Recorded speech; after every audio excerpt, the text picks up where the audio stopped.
and welcome back to the best thing you watch this week. We've got Chris from Movies and Munchies, myself, Ruben from the Ruby Tuesday. Thank you for joining us on our live Saturday podcast, whichever time you are in the world. My time, it's 4 p.m. in the UK. Chris is like 8 a.m., so he sacrifices his Saturday mornings to get up and chat to us.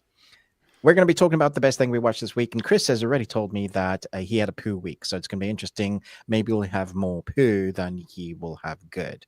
I had a couple of good things. One I was surprised by. As always, we're going to chat to you guys in the comments, but I just want to remind you about our Discord. We'd love to chat to you guys there. Chris and I are still going to work out the nitty-gritties of maybe doing something special there on the Discord for everybody that joins us there, as well as our Patreon videos that I believe we're recording 2 videos today for Patreon, right? That is right. Yes. Awesome. So our Patreon starts at £1. It's called The Bearded Ones, and in the descriptions of our videos and this one playing, you will find the Discord and the Patreon both under the name of The Bearded Ones because we have beards. So thank you so much. If you are a part of our Patreon, it means the world to us that you're supporting us even more than you already do on here. But as always, the shenanigans will continue on here. I'm excited to talk to everybody, see how everybody's doing with the cold weather here in the UK. Is it still cold your part of the world, Chris? Yeah, it's colder here than it is where you're at, but it'll warm up, I think, a little bit. Yeah. Oh wow. Okay. Yeah, because I got like a jumper, a little my took. I got fluffy wooden socks on. Yeah. Yeah. So hey, welcome. Yeah. Hi. Hello, everybody. Hello. Should we say hello to who is here? Yes. Let me again. Time codes, always. So let's see here. Time codes. Happy Saturday and good morning to Crochet a While and Listen. We are glad that you're here. Hello, world, Mr. Flickster. How are you? It could be, if you're still up in the, I don't want to give your full location away, but is it cold where you're at? Let me just say that. Oh, Amy Wilson. Good morning. Yeah, exactly, right. We're doxing people on the show today. Morning. I'm so glad that you're catching us live. Oh, you watch every Monday. Oh, nice. Oh, yeah. That I saw your comment earlier this week. How you listen to us as you drive around. So this is kind of cool that you're catching us live, which means I hope that your Monday will not be boring. And that you won't have anything to listen to. What do we do now? Exactly. Oh, Chris Retzlaff, happy Saturday, or okay Saturday without a movie quiz. I have a movie plot explained badly though, so there is that. If that'll help. That's awesome. Bunny Dojo, Rabbit Karen Bun Fun. Hello. Yeah, way earlier than normal, so that's awesome. Let's see here. Mr. Flickster wants to know our favorite Home Alone movie. Number one for me. Yeah. Yeah. And okay, so Mr. Flickster, he's in Niagara Falls and it's snowing. So it's a little chilly. That is, yeah. Oh, cool. All right. Well, everybody, we will we'll come back to the chat, Chris, think. And I wanted to give a shout out to Scott Forbes, who is a big fan of ours. He's a movie critic. He does written reviews on Facebook a lot. He's very good at those. He does what? Written? Yeah. That's how isn't that how everybody writes? It is. With their fingers floating through the air naturally. It just made me laugh, that's all. All right. All right, then. And he's top 5 podcasts of the year. Ours was in the... Oh! Yeah. Well, that's fun. Amongst other, like, pretty cool, ones that I'd consider to have much bigger platforms and probably a budget. And I was like, oh, that's very cool. So nice. That made me happy a little bit. So thanks for supporting us, Scott. And everybody else that listens on the audio, thank you as well. I would give you all shout outs if I could, but I don't know who you are. Well, there you go. There you go. Oh, just getting joined us. Merry Christmas. Mr. Yeah, cold. There. All right. Ruben, should we dive into our no, well, what is it? What is it we do now? You ask a question I do a question. and, You and do a weird movie plot movie explained poorly. Yeah. poorly. Yeah, You want to ask your question first? sure. Okay. What is the worst Christmas movie that's so bad that you know it's terrible, like really, really bad, but you enjoy watching it? Oh, ooh. Ooh. Hmm. Well, that I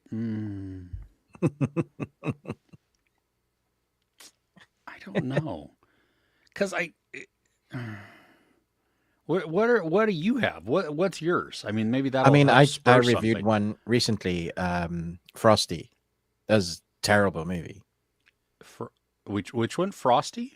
Yeah, the new one on Netflix. Jack Oh, Frosty? Mr. Frost. N- Oh, Hot No, Frosty. Hot Hot Frosty. Frosty. Yeah, that's a terrible movie, Oh, but but you somehow, enjoyed it. yes, I did.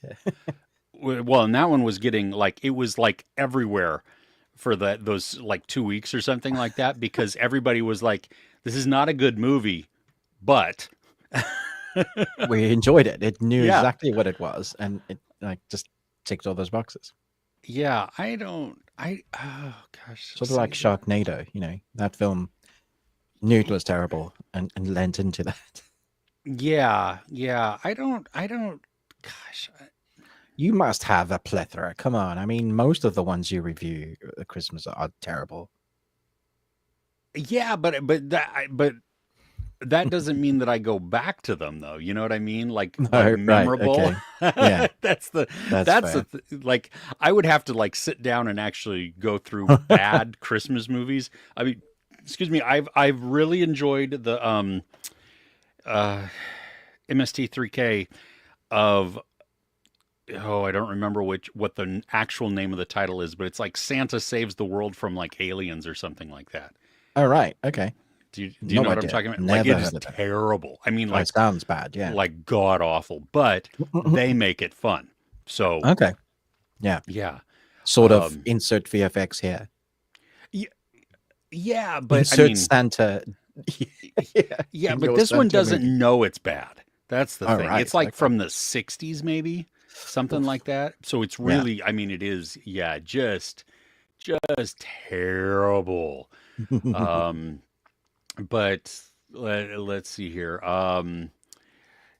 Furry Vengeance, terrible movie, but love it. I don't know if that's a Christmas movie or not, but I didn't think that was a um, Christmas movie, but yeah, it may terrible not be. movie. Yeah, Yeah. love all the Sharknadoes. Yeah. Matthew Martinez, hey, welcome. Not a bad movie whatsoever, but you love Christmas with the Cranks. That's Yeah. the one with not Tom Hanks, Tim Allen, and Yeah. is it Jamie Lee Curtis or Sigourney Weaver? I don't know. I know it's Okay, Tim Allen. Yeah. but okay, yeah. Maybe it's neither of them. Is that about the Christmas lights again? Like they have this Yeah, right. house fight off with the like who's can see the house from the moon sort of thing. Well, because they were going to go on vacation or something, and then their kids were going to come back. Their kid was going to come back Mm. unexpectedly for Christmas. I don't. So, yeah, sure. Yeah. Um, let's see. Like eight crazy nights. Okay, and Jamie Lee Curtis in Oh, Christmas with the there's Cranks. Jamie. Okay. Okay. Yeah, Nice. yeah, yeah. Yeah. Good. Going back to snow also because I still don't know what I Mm. would put in Always there. eat the yellow snow. It's Mountain Dew flavored. Yeah, exactly. Crochet Wild and Listen has 4 inches of snow, but it is melting. So that 4 inches is still quite a bit of snow. I mean, that's Mm. especially for a California boy who we don't get snow here, where I'm at. Not, Anyway, Leo the short guy, welcome, awesome, glad that you're here. Mode, hey, I think Ruben is enjoying the snow. Yeah, he's all He's no no, snow. you're, but you're ready for it. I mean, you're all bundled up, ready to Oh go. yeah. Yeah. Am I ready to fall off a bobsleigh and crack my coccyx and go, that was worth it? Oh Turbo Man. That was a terrible movie, but it was a lot of fun too. Remember that one that we just watched that like within the last year or so? That was a Christmas movie? No, I don't think so. No. Maybe? Okay. Yeah. Yeah. What's the one with Arnie where he's Um, that's Jingle a All the terrible Way. movie, and I enjoy that. Is that Jingle All the Way? Where he's trying to get that Christmas present and it's all The- sold out. yeah, yeah. Yeah. Oh, Gingerbread Man with Gary Busey. Oh my Everything gosh. but good, but it's a hilarious time. See, I've had that on my list for like the longest time just Me because too. it I looks just so couldn't bad. bring myself to watch it. I was like, Ye- I can't. I love the line though. Everything but good. Nice. Yeah. Oh, Amy watched Krampus this week. Oh, you hated Krampus? Oh, I I mean, love Krampus. I think it's great. I thought it was. I mean, it's silly and they do some dumb stuff, but yeah. I'm not normally for like melancholy Mm, because, as you know, I like the good guys to win, even if yes. there's insurmountable odds someone has to kind of win. But I really like Krampus because Krampus is sort of the good guy if you think about it. Mm-hmm. Uh-huh. Yes, yes. Okay. Jingle All the Way. Yes, and not Turbo Man. Oh, Turbo Man is probably the character, right? Yeah, that's But what? probably the whatever it's called. Yeah, it's Yeah, a superhero like robot yeah. sort of. Yeah, But we saw the movie Turbo we watched, Man. was it Turbo? Is that what it was called? I Remember think that it was post? Turbo. Yeah, with the kid and the bicycle and the Yeah. like it was violent and it shouldn't have been sort of film. Yeah, yeah, it was weird. It was Yeah, it was like but surprisingly enjoyable too, which Yeah. was crazy. It was fun. Yeah. Day of the Jackal, just getting is watching that. Pretty solid. Nice. Nice. We both liked it. So Yeah. when Sharam, hey, first off, went and watched Pushpa 2. It was good, but I like part 1 more. No proper story in this part. Oh. But there's a good performance, action sequences that make it a good watch. Okay. Okay. Hopefully the that- price went down because I know you were saying for a few weeks that the prices were ridiculous for it. Yeah. Yeah. Oh, goodness. And oh, the score was superb. So he knocked it up a quarter of a point. So 3.5. For which one? Pushpa 2. Ah, okay. Nice. So, Awesome. yeah. I kind of right. want to go and watch it because it's just come out yet, which means there will be a large audience that are either Hindi or Tamil, depending on which Mm. version you go to. And the atmosphere is always fantastic Oh, because they yeah. really get into it. So I'm like, it's almost worth going just for that. For the theater part of it. Yeah. Yeah. That's. And keeping us up to date, Chelsea and Tottenham Sure. tomorrow. Thank you, Sharam. Thanks, Ron. Oh, let's see here. Okay, I have my movie plot explained poorly, and then we can just All right. continue on with something. Yep. Last week, I don't even know if we. Oh no, we I did. It s- was Wizard of Oz. It was I guessed the what did I say it was? What's the book? Never-ending Story. No. Oh, What is Evil it? Dead. No. No, what book? What book? I literally just whistled the tune. I didn't. I don't know the tune. It's President Snow. President Snow. President Snow. Oh, and then you did this. That's Yeah. oh, I And gotcha. also Yeah. whistled the Yes, yes. Oh, which was actually a good guess. Hunger Games. That was a Yeah. great guess. yeah. But I but it feel like was- you need to watch those movies again, Chris. I've obviously seen them way more than you. I think you must have. Yes. Oh, okay. All right, Are you so ready for let's- this? This one yeah, I think let's is do it. going to be very, very, very easy. Okay. A guy in the forest kisses a dead body while 7 other guys watch.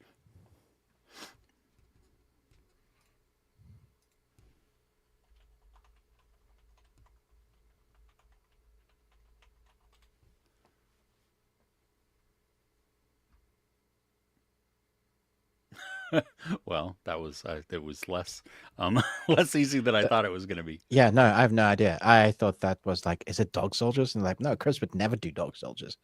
And is it someone doing resuscitation while people are watching? Yeah, no clue. Crochet while and listen is close with Sleeping Beauty. Oh, Snow White. Yes. Yes. See, you said 7 guys, and I was like, I had like tall guys watching someone being resuscitated, but now I see it was 7 creepy dwarfs. A guy in the forest kisses a dead body while 7 other guys watch. And then I love this. Matthew, it's like, wait, what's happening? Just heard the line. Brilliant. Yes, yes. Oh, when are we gonna rank our top 10 TV shows of the year? That'll probably come either in the last week or the first week. Last week of this year or the first week of next year, just because we would. There's still a couple that we probably maybe might want to put on there. Yeah, exactly. So, Niket, hi. And yeah, yes, yes. Now you get it. Oh, good. Nice. That's awesome. My brain was obviously not switched on enough yet. No, it's okay. It's okay. Okay. Do you want to? What should we do? You want to dive into the best thing that we watched this week? Yeah. Okay. Let's do it. Okay. You want to? I don't know how many you have. I have 3. Okay. You can say 1. I am, but I can move 2 more from, because one of them is not terrible. It's just not great. One is absolute dog shit, and one is kind of like just not good. So however you want to go. You want to go first? Yeah. Okay. What you got? Let me just pull up my notes here, because I was sort of organized. Sort of. But now I have you on the big screen, so everything is jumbled. Okay, here we go. Okay. I'm going to talk about Secret Level. Is Prime Video's anime series by Tim Miller. Is it Tim? Mark Miller. Tim Miller? The guy who did Love, Death, and Robots. Oh, yeah, that's Tim Miller, yeah. Tim Miller, yeah. Okay, so his contract obviously ran out, and he went over to Prime to do a similar anthology. There is 15 shorts, and so it's chunky, and they all range from about 7 minutes to about 17, depending on the episode. Oh my gosh! Okay, yeah.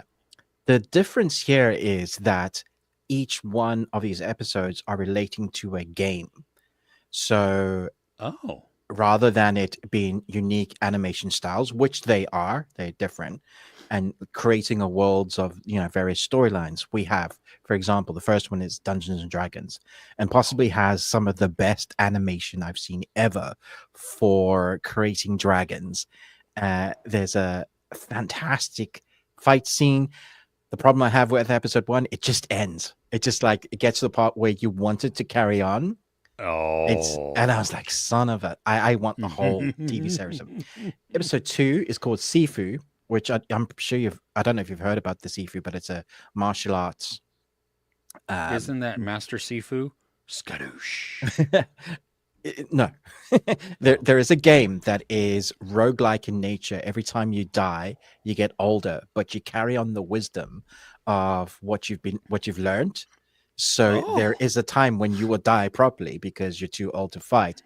But eventually, when you reach that older level of like when you're ancient, you've got all that knowledge. So it's really difficult. So it has that. There's philosophical undertones in episode 2. Episode 3 is New World, Once and Future King, I think. That's a swashbuckler, cartoony, real adventure sort of story. What's your question, Chris? What's it called? New World. I think there's a subtitle. The show is called New World. King. The episode is called New World. Oh, what's the show called? The game is called New World. What's the show? The show, Secret Level. Yeah. Ah, Okay. Yeah, I thought I said that. Maybe I didn't. I maybe. Okay. No, that's cool. Okay. Okay, Okay. Go ahead. Continue on. I'm cool, like, cool, cool. ooh. Episode 4, Unreal Tournament. This is Gladiator meets Ex Machina, Oh my and gosh. it's so good. Probably the one that I had the most amount of emotion towards, which is always funny because it's like Short Circuit crossed with Skynet, but you're rooting for Skynet. Uh, so the battle sequences in that is great. If you've ever played any Unreal Tournament, you'll know. My favorite episode is episode 5, which is Warhammer 40,000. And we get to see Titus again. You know, we've just had the Space Marines 2, which I said a while back that I finished the story. I'm starting to get properly into that universe now of Warhammer. But we get a whole father storyline. And I was amazed because the story is so focused on action. I thought, there's no ways I'm going to be emotionally involved yet. And yet they do little bit of flashbacks and little bit of dialogue. And those little moments that we get to see of Titus and the kind of father storyline is so, I guess it like has an emotional gut punch without you even realizing that you've had that. So that when you see the methodical, brilliantly shown on screen action sequences with these Marines, you're like so there for it. And I have to say, it's so exciting watching how they fight as a team, what they can do. I was like, damn, that's like anime superhero stuff, but totally immersed in the world. So you have everything. If you're a fan of the Warhammer 40,000 universe, you'll see things like in the background, you'll see characters wearing certain armor types, all of that, like, it's paid. It's a particularly emotional one for the director, or Tim even, because he always wanted to do a Space Marine animation or get into that world because he loved it. And while writing that, his father died. So the story is about fatherhood. His father died, so it has such an emotional weight, which is why I think it carries that emotional punch, because it comes through the animation itself. And they work closely with the Games Workshop, I think, that own it, and they delivered something spectacular. I'm not going to go through all of them. I'm going to deliver a proper big in-depth review this coming week. But I do want to mention there's an episode called Pac-Man, which is about Pac-Man, and it's the darkest episode of the Oh, lot. really? Yeah, it's phenomenal. I was just like, oh, dude. There's a few really great actors in here that you probably wouldn't have thought doing animation. Arnold Schwarzenegger's in one, and he's hilarious. Like, he should only do this from now on. Hilarious, like funny. Really? And it's so good because he plays a Herculean type character, which fits him. But the dialogue from what he's experiencing in his particular episode is so good, because he's this hero that thinks he deserves to be king, and he's just getting whipped like repeatedly. It's so good. You have Mega Man, The Outer Worlds, Exodus, Spelunky, Concord, Honor of Kings, Playtime, which is the last episode, and it's kind of like a nod towards all games. I did have an issue with Playtime, though, because it felt like a trailer. Hey, buy our stuff. Oh, really? Okay. Yeah, it really felt like a, hey, everything, you know what you're missing? Go and buy this. I almost felt like there could have been subliminal messaging, flashing in between. Okay. Other than that, Okay. I don't know if it's as good as in like emotional impact that Love, Death, and Robots had. So there was a lot of stories in Love, Death, and Robots that was really emotionally impactful. However, every one of the games that they tackle, they've done with respect, and feels like it's everyone, whoever's, because there's different creators for each one and different styles of animation. They've held them like with high regard and put like love and attention into them. The only negative drawback it has is like every time a story starts, because they're shorts, it ends. There's very few of them that actually have a really good contained ending. Like There's an a arc. couple that end well. Yeah. It's just like the starting of a story, the beginning of an adventure, which makes sense because you understand it's a game, and however you play it, however you take control of the character. But there's great stuff. Keanu Reeves does one, and he's fantastic. So I have two questions, or Mhm. maybe one question and a comment. First off, do you have to have any familiarity with the games to be able to get into the episodes? I don't think so because there were a few games that I hadn't played that I Okay. watched. I was like, if you have any idea of what a game is or characters, you'll get the nitty gritty. Like sort of Disney do a couple of game related ones, and we understand that, but we probably have never played. What's the? I'm thinking of the guy that smashes the buildings, and they made a whole movie out of that. Oh, Wreck-It Ralph. Wreck-It Ralph, yeah. Like I've never played Yeah, Wreck-It Ralph, but I totally got all the quirks and the one-liners and the other characters that pop in. sure. But that was a full movie too. True, yeah. So they had a lot of Okay. time. Yeah, I mean these are short, quick, easy to watch. I Yeah. watched it like in one day over a couple of hours, and I was taking notes furiously well because each of them has their own stories, and there's so much to unpack within each one. Hmm. It's just beautifully done. Yeah. Nice. Yeah, I saw the trailer playing as you were talking, and I mean the animation looks just phenomenal. Phenomenal. Some of Some it. of it's photorealistic, some of Hmm. it's, really stylized or hand drawn. Some looks like a painting. Sifu particularly has that mixture of that Hmm. painting kung fu style which is great. Pac-Man, dude, I can't wait for you to watch Pac-Man. Well, it, the thing that caught my eye, they were like listing off all kinds of names on the trailer, not actor names but game names, and it was Mm, Mega Man, which you mentioned. yeah. Dude, I don't know if you ever played Mega Man like when it was on what, Nintendo or Super Nintendo, Yeah. one of SNES. those. Yeah. It was like the most frustratingly hard game Oh, it's ever. hard. It's kind of It's like very Kid hard. Icarus, yeah. Yeah. So do they? Does it bring up like all that childhood trauma of? Um, Not really. This is more like literally the origins of where Mega Man starts, how he Hmm, becomes the superhero, which is very cool okay. to see. I like that a lot. It starts with like he wasn't created for the intents and purposes. He was just there to help the professor with these other protectors who are protecting the world. Oh. And then because needs must sort of thing, he becomes Hmm. that. And yeah, a great little action sequence. Not nearly enough. Okay. Cool. Cool. Well, that sounds like fun. I'm gonna have to check that out because the animation looks phenomenal. So good. Yeah. And it comes out this coming week, right? Yeah, there's mixing reports as to how they're going to release it. I know they're releasing at least two. It might Okay. be like a couple of batches, but it won't be very long until it's all out. So Okay. Yeah, because I mean, with some of them being 7 minutes, yeah, that exactly. You wouldn't want to release one episode of a 7 minute like that'd be silly. yeah, that would that would be silly. Can you watch them all in any order you want? Yeah, yeah. Okay. Cool. All right. What you got? So I went and saw a movie that does not come out in the US until Christmas time, if not even into January, depending on it. It's called The Fire Inside, and Okay. it's a boxing movie based on a true Ah, story. is this about the Eh, guy that has one leg? no, No. what? That's Okay. pirate boxing. I've never heard of that. What? Unstoppable. Peg leg. I think it's called a new Oh, boxing movie that's coming out.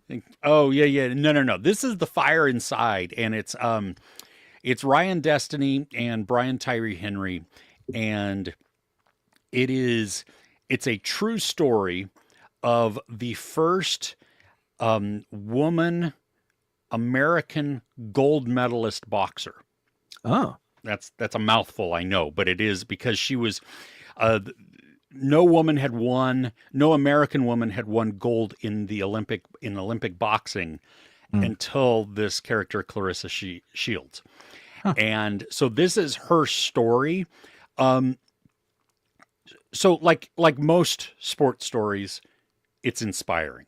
It's kind of that feel good type of thing, but this has a lot of melancholy that works its way throughout because she comes from a very depressed um, area, Flint, Michigan, which they show a lot of the surrounding like neighborhoods and stuff where homes are just abandoned. like streets are abandoned. Wow. And so it really sets this tone for the extreme underdog. You know, she comes from a home that is not very supportive, just in Mm. general. Not so much about sports, but just in general. Not very Okay. supportive, not very um, functional and stuff. And you watch her determination, and like so many other things, you know what I mean. There's the disillusionment that could come in, kind of like in what Fighting with My Family.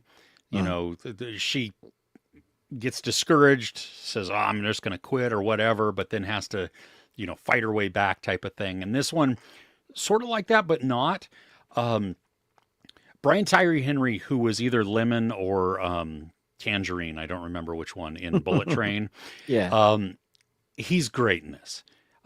He's playing a former boxer who's now her coach, and he's still got a little bit of that sarcasm and that snark that you see because he's quick witted. But what more so comes through in this performance is his passion and this dual sidedness for Clarissa, because in one sense he's her coach. Okay, and so he has to be tough. He has to be, you need to do this. He puts down the hammer, gives the ultimatum type of things of what she has to do and what she can't do, and all these things. At the same time, though, he's also a dad, and so he kind of takes on a little bit of that role for Mm. her as a surrogate father, and you get to see that conflict that he has because he's trying to maintain his separateness maybe as a coach, so that he can be the hard ass on her, so that he Mm. can, drive her to the greatness that he sees within her. And then at the same time, his heart's breaking for her because of her circumstances or whatever. And so that interaction there is just, the dynamic is really, really just, it's powerful. And like you can feel it and you want it to be there. I don't know if I've ever seen Ryan Destiny in anything. Now she plays Clarissa, and she's brooding. She's like grumpy a lot of the time, just kind of downtrodden, which makes 100% sense when you look at her life and all of her circumstances. I mean, she truly is fighting up, and so Mm. to watch her do this, but she was just, I mean, like, I was so drawn to the character that she was creating because it's not just a one-dimensional type of setting. I mean, this girl is trying to be boxer, student, girlfriend, Mm. There's mom, too much. There's something even. has to give.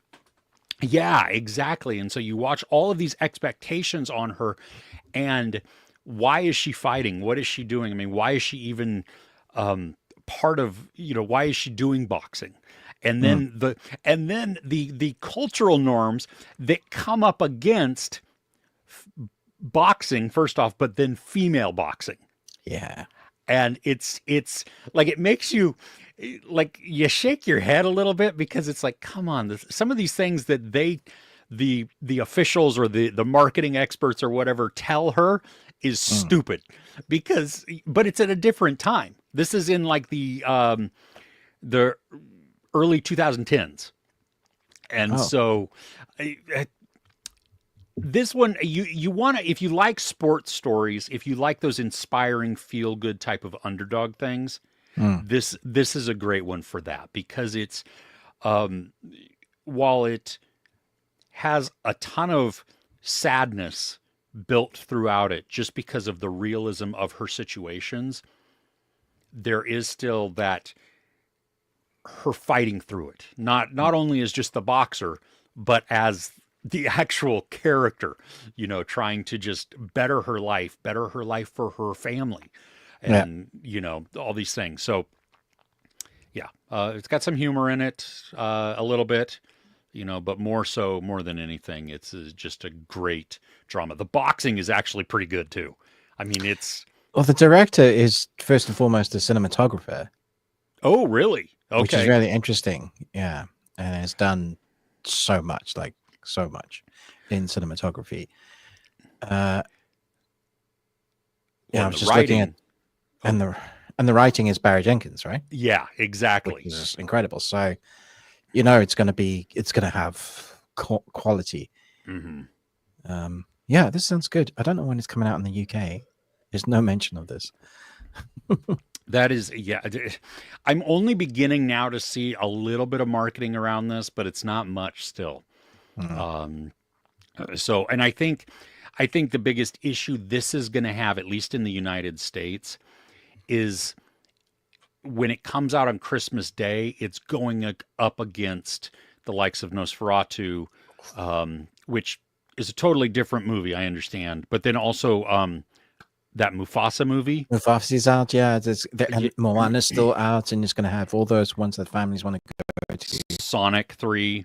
Oh my You gosh, know, Sonic is still coming out. Yeah, so yeah. So this is going to have a tough spot, I think, within that because while it's well, it's excellent and it's very just you feel good at the very end of it. You know what I mean? Like you feel hope. yeah. As Would far you? as a family movie goes, Mm, families aren't going to go to this. Families are going to go yeah. to Mufasa. Families are going to go I was going to to. say, would you rewatch this over other uplifting sports movies? I would. It would not be at the top of my list because there's so much realism within it. Mm, Um, kind of like the Iron but Claw. yeah, exactly. Like not nearly as devastating as that though. Yeah. Okay. Okay, that movie is like sad, sad, I've sad, sad, sad, sad, sad, sad, sad, with it, little bits of sad. Devastating. Punch you in the stomach. Make you exactly. bleed. Yeah. Yeah. This one not to that degree at all, but still similar thinking. Like I'm not instantly like, ooh, I want to watch this all the time, Right. but it's done so well, and those two leads are just so good Mm. that I would watch this, maybe once a year, something like that. Hmm. What do you think is the best sports movie? People listening and watching, Chris. Oh, geez. Okay, less best, more your favorite. That's still not easy. Um, because like, remember the Titans, It's great. uh, I mean, that's fantastic. the What? replacements. Yep. I watched The Blind Side recently again. That was good. Um, Um, if you build it, they will come. It's aged, oh, but it's great. yeah, Field of Dreams. But like Invincible, um, Broody. dude, I started watching Rudy. I'm halfway through it. I It had been a while since I've seen it because I saw it opening night in the theater, and Mm, not that was the last time I saw it. I own it. I've watched it a ton of times, but right. it had been a couple years since I've watched it. I'm like, oh my gosh, just drawn into it Yeah, it's so again. good. It's so good. I love Jerry Maguire. I mean, kind of a sports movie, I guess. Yeah, yeah, I can see It's that. almost a rom com. It, I don't know if a rom com is it, yeah, but I don't know. it's. I mean, it's definitely a romance. Yeah, it's the romance in there and the. Yeah. Yeah, I mean, it centers around sports. I love Any Given Sunday. Love it. It's awesome. That's Al Pacino, right? Yeah. Okay. I've seen that once, Mm. so I don't. What Last Boy Scout? Damon Wayans, Bruce Willis. Is that a sports movie? Damon Wayans is a football player. Yeah. Okay. I love the one-liners from Bruce in that, but I would definitely not class it as a sports movie. You know. Yeah. What's the one with Keanu Reeves? I really like that one. The Replacements.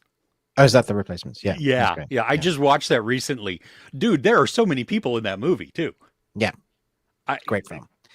Ice King. The Mighty Oh, Ducks. Cutting Edge. Oh, Cutting Edge pick. is great. Yeah. Yeah, but Mighty Ducks is that's good too. I like that one.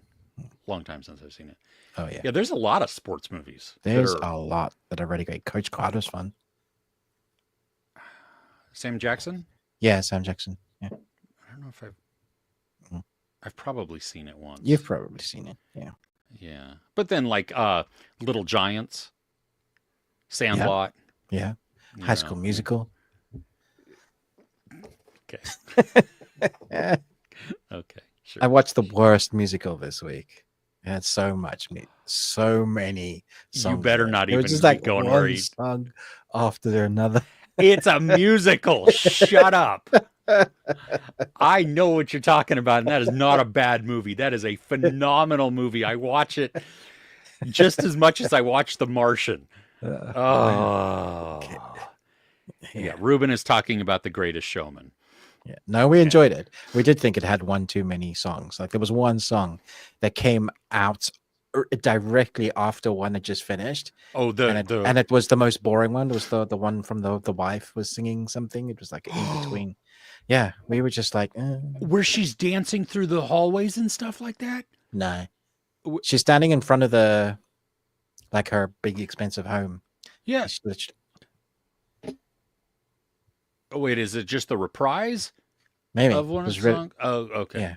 Yeah, and it was boring. And it was like, what? You just had this amazing number that was so powerful, and then you're like, anyway, yeah. No, I'd forgotten that Rebecca Ferguson was in it. Yeah. She's the only one that doesn't sing. Oh, she didn't. That wasn't her singing. That was not her singing because she was afraid that she was not going to be as good. Yeah, and so she didn't want it to. But somehow I doubt that very much. She's like good at everything. I agree, but that song that she sings though is incredible. So who sings that? I don't know who it is, but it's so powerful. Holy crap! Well, and I can see why she would be hesitant. Oh yeah, because of how good it was. Yeah, but it really looked like she was belting it. Oh yeah, she's. Mm-hmm. So yeah, and the Michael Gracie who does that movie, who directed that, also directed Better Man, the Robbie Williams monkey movie. Interesting. Okay. Yeah. So, which is actually why I ended up enjoying Better Man. Not because of Michael Gracie necessarily, but because the movie was just surprisingly good. So, yeah. Go back to the chat for a minute. Going back to the chat, yeah. No, I'm not talking about any of the prawn hubs stuff, Chris. And I did language. I know I did a swear. On your left. On your left, yeah. I don't know. Did we get? I don't think we got booted. Did we? I don't. This is several minutes ago. So, we'll see. I can check. Ruben's question of the week. Yes. What's the terrible Christmas movie that you like to watch? Right? Is that Attic? Yeah. Okay. So Badger. Was the answer yes? What was the movie? Yes. What's the answer, Badger? No. He's asking. Did I miss Ruben's question? Oh yeah.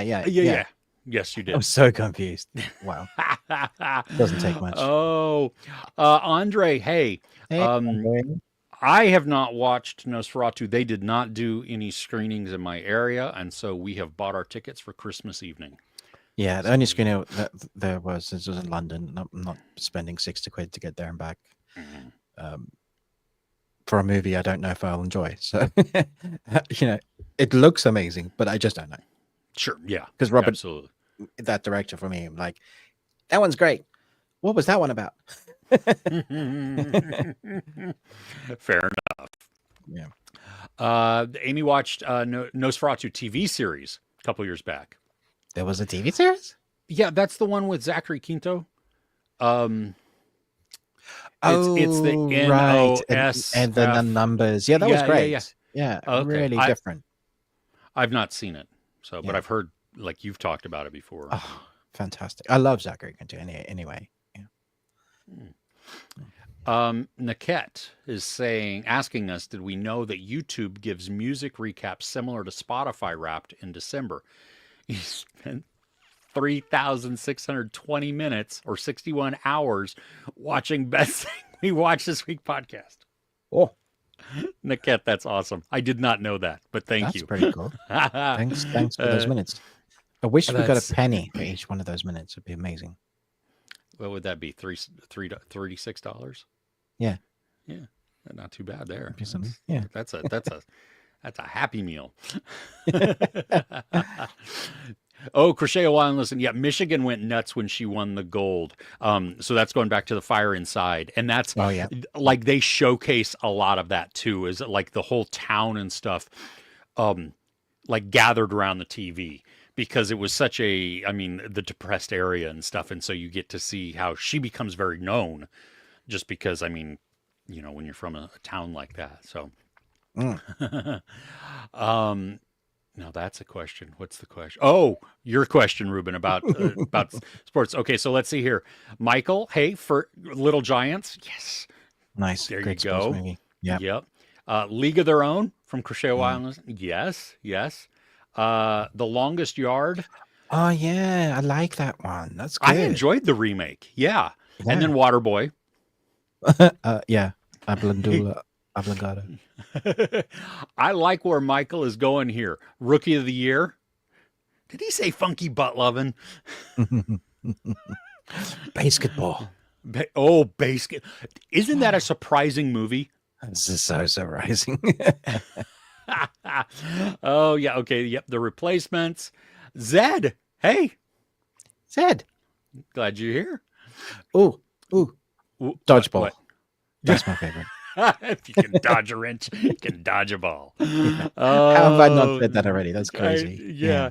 Lucas. Okay. Yeah. Lucas. Good one. Yeah. We the people. You're late. You're not that late though. We're good. We're barely into this thing. So, oh yeah, The Fan with Robert De Niro there. What was the golf one with Caddyshack? Yeah. No. Happy Gilmore. No. Will Smith. A sort of. Tin Cup was good. I liked Tin Cup. Oh, and Shia LaBeouf, like The Greatest Game or something like that. I don't know. Yeah, I don't know. I know what you're talking about, but yeah. Oh, the original Space Jam. Yes. Thank you for clarifying the original too. Yes. Warrior. Damn. Yes, Warrior is. Warrior. I'm surprised Chris hasn't said that one. I'm surprised I didn't say that either, because also Fighting with My Family. I enjoyed that one too. Yes. And Here Comes the Boom. Here Comes the Boom is well up there for sure. Senna. Also. Senna. Yeah. I haven't seen that yet, but I hear it's good. I don't know if I've seen it either. I think Ford v Ferrari on Netflix. Yeah. Oh, cool. Well, that's a series, but there is a movie also, I believe. Oh, right. Okay. Yeah. Invincible. Yep. Marky Mark doing that. We the people are asking if you're frozen, Ruben, or freezing. I was. Yeah. But another one is coming. Days of Thunder. Does that hold up? No, but it's still enjoyable. Yeah. Oh my gosh. Yeah. I mean, it Robin's was terrible then. Yeah. It was. It was never a good movie, dude. That moment with Tom Cruise and why did his name just leave me? Where they're in the wheelchairs racing through the Rooker. Is it Michael? Yeah, Rooker? Michael Rooker. Thank you. Yes, where they're chasing through, which then they become the friendship there. You know what I mean? It was just so funny. You know what does hold up though? That is a mixtape of that is Talladega Nights. No. Have you never seen it? I have seen it. I don't like Will Ferrell that much. So help at least me, baby Jesus. Yeah. See no. Ford v Ferrari. Rush with Rush was excellent. Love Rush. Yeah, that was so good. Wonderful. Gran Turismo was so good. It was such a surprise. What a surprising movie. Yes. Seriously. Yeah. We don't say that ironically or anything. No, it was really good. There's no way this film's going to be good, right? And I was like, dang. Okay. Yeah. Me and my youngest walked out of there and were like, well, crap, that was amazing. What the heck? Mr. Flixter just named my favorite boxing movie. Oh, okay. Well, Matthew is hoping they're going to bring Rebecca Ferguson back in Mission Impossible. She's going to be a zombie. There's no way she can come back. But yeah, I understand that. Yeah. And Jonathan Rhys-Meyers. There we go. Gridiron Gang. Yeah, that was great. don't know if I've seen that. And then Next Goal Wins. I've heard of that one. Is that a soccer movie? Football? Yeah. Oh, Bend It Like Beckham. It's pretty good. Okay. Jack Frost. Going back to your worst of Oh yeah, movies. yeah. Jack Frost. And Sort then of creepy. Bunny Dojo, Santa Paws, and Santa Paws 2. But hey, they're puppies, so yeah, how can you be mad about that? Yeah, true. We're see Mad Titan talking Greatest Showman. Love the movie. No, you're what? No. Sorry, you're. Oh, and yeah, we are all over the place here. But yeah, everybody's saying it's a masterpiece. Nosferatu is a masterpiece. So, okay. Benchwarmers. Do you remember that one? Yeah. I don't. I mean, I My know butt. about it, but what? My butt. What was my? Who celebrates Christmas with more joy and flair, Americans or the British? Americans, by far. You guys have houses you can see from space. True, but does that mean joy? Flair, sure. It's definitely Joy, part though, of it. I find joy in the brightly lit streets. Oh yeah, me going through them, I see that. But just the people out tend to be much less happy. Yeah, Everybody's angry. I think people are fairly happy when you're going to the Christmas market and stuff. Yeah, it's fairly low key. Yeah. When you say Christmas market, here, that means I went to the grocery store the day before Christmas, and the lines are really long, and everybody's pissed off, and everybody's screaming at each other. Fuck? No. Yeah. That's the when Christmas I talk about market Christmas market, there's like these little homely stores in the middle of your high street from your major city, and there's a high street that they've turned into, and people will be selling mulled wine and like Mulled Christmas wine? ornament. Mulled wine. It's like hot wine. That's not mold wine. yeah, Like moldy. Not mulled wine. Yeah, no, not moldy wine. No. This is not like you dip your smelly cheese in the wine.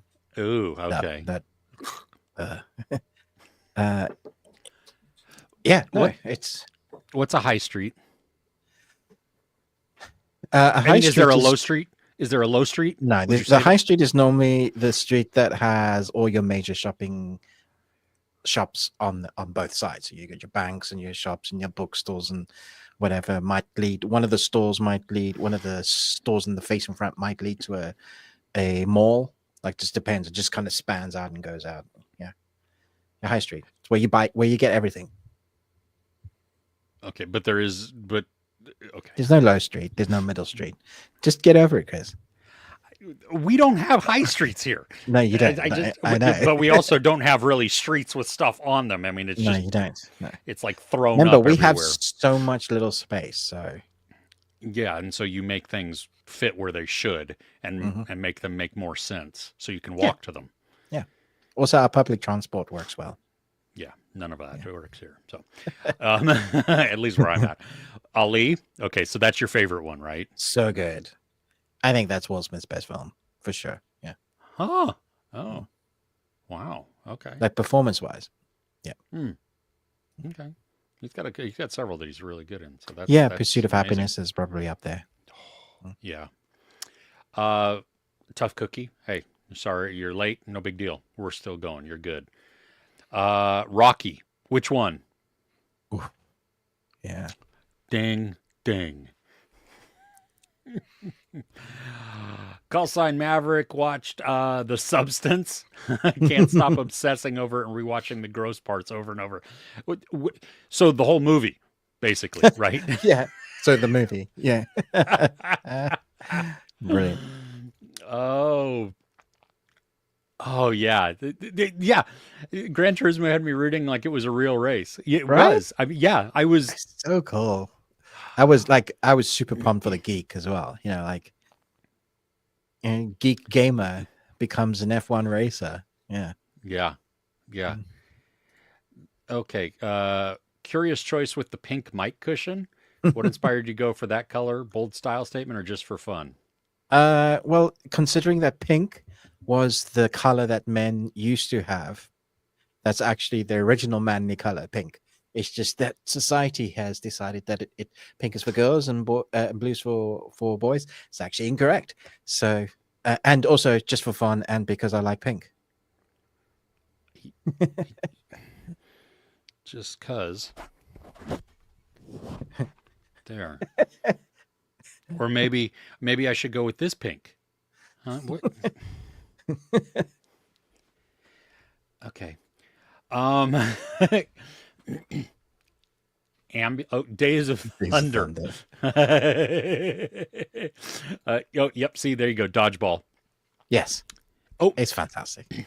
Legend of Bagger Vance. Bagger Vance. That's the one. Yeah. You do have side streets. Some take the high road. They normally you get to the high street and take that side street to take you to the co-op. Yeah. Oh, but doesn't that also take you to like the dodgy part of the or not Hogwarts, but of Diagon Alley? Did he say diagonally? Yeah, definitely. Side streets normally have, and side streets have like small alleys on them that are obviously the dark places where, you know, the Dementors live. Yes. Real Steel. Yes. Can't believe how many good sports movies there are. That is Real Steel is so good. I love Real Steel. That is yeah. Yep. Victorian Britain. All male children were dressed in pink, girls all in blue, reversed over time for various reasons. Yep. Real Steel. Oh, that shadowboxing scene is so good. Oh, with the kid? So good. As he's oh my god. Wait. Yeah. Dude, I want to go watch that again. Yeah. Me too. All right. Ruben, what you got next on your list? Yeah. I'm still talking about animation. Okay. So I watched a 13 episode new animated series on Netflix called Jentry. Well, Jentry Chau versus the Underworld. Oh, yeah. Yeah, 13 episodes, half an hour each. Oh my gosh. Yeah, it's a proper, like, you have to dive into it. Like, you got to know that you're in there for a good amount of time. Surprisingly, I didn't feel the time go. Like, I think I watched it in one sitting, but like got up once because I needed to pee badly. I was riveted. This is somewhere between, for those who know animated series, the Jackie Chan Adventures and American Dragon, which are both amazing animated series in of themselves, and has steeped in that mystical lore. But here we have a very, I would say, grounded and real feeling to it, even though it's dealing with the mystical. The writer herself has a grandmother that was a mystic and saw headless floating ghosts as like an everyday occurrence. And so she 100% believes in ghosts and stuff. She will fight you, not the grandmother, the writer of it. And so she was like, she's seen ghosts. She don't tell me they're not real. So she wrote this series from the perspective of ghosts being real and interacting. So you have a coming of age story where a young girl is sent to Seoul because she's in danger. But eventually she has to come back to Texas, and she lives there with her grandmother, who is like a sort of Jackie Chan spiritualist who's trying to protect Jentry from these powers that she's been given somehow, which I won't go into spoilers because that's all a big part of the story. Her mom and dad are dead as well, but dead doesn't necessarily mean dead, because when you're dealing with ghosts and spirits, all sorts of things happen. And basically there's a big bad that wants her powers. And so in amongst the love triangle that there's going to be within the high school elements of the story, because there always is, sure, there are these moments when she clashes with her grandmother because she's starting to find out the truth about her past, about the grandmother's past, about what her parents were into, and she's starting to figure out who she is as a person. So there's all those kind of like stories that work well within drama and supernatural stories. And when we get the supernatural elements for 12, dang, some of the monster creations really creepy. I was like, wow, you're really pushing that level of what you can get away with, which was great. I was like, dang, kids, this is a new, when you watch something when you're a young kid and you kind of feel like, yeah, this is going to give me nightmares. It's that sort of thing. Like if you show the young kids this, they're probably going to have nightmares. But for like the young teens and a 45-year-old middle-aged man who loves watching animation, I found a lot to relate in this, even though there was, it's not probably for my demographic. I still loved and what is the demographic anyway? It's about family at the end of the day and what makes your family. That's what the major theme is. So the animation style is very similar to what we've seen from Netflix a lot, similar to Dragon Prince, those kind of ones that they've managed to go on for many seasons. The voice work is fantastic. And one of the things I was worried about is Ali Wong is the main character here. Mhm. And I was worried that because she's so typecast in her particular roles, like she's been in a lot lately, and she's also been typecast as that particular character. Yeah. She's the funny comedian person that they, kind of go to. Here, she has some dry humor, but she has a lot more emotion attached to her character. And because they really spend time building the character in her relationships, very realistic relationship with her grandmother, and as that kind of breaks or unfolds and then remends because they're sort of learning as they go along the way, you feel like they're really real characters, which is why when stuff happens to the people that they care about, you care, because they're so grounded. And I think that's partly because the writing is so good, because it's written from a perspective of, yeah, I believe this stuff and I went through this, so I've like reiterated this. Another thing that's amazing about this is that it's a one and done. The story is complete. There's no leftover. If they wanted to write more on this, what they probably could, but there's no need to. 13 episodes of a contained story, building an arc that crescendos massively. Last few episodes are like big, as you'd expect from something like this.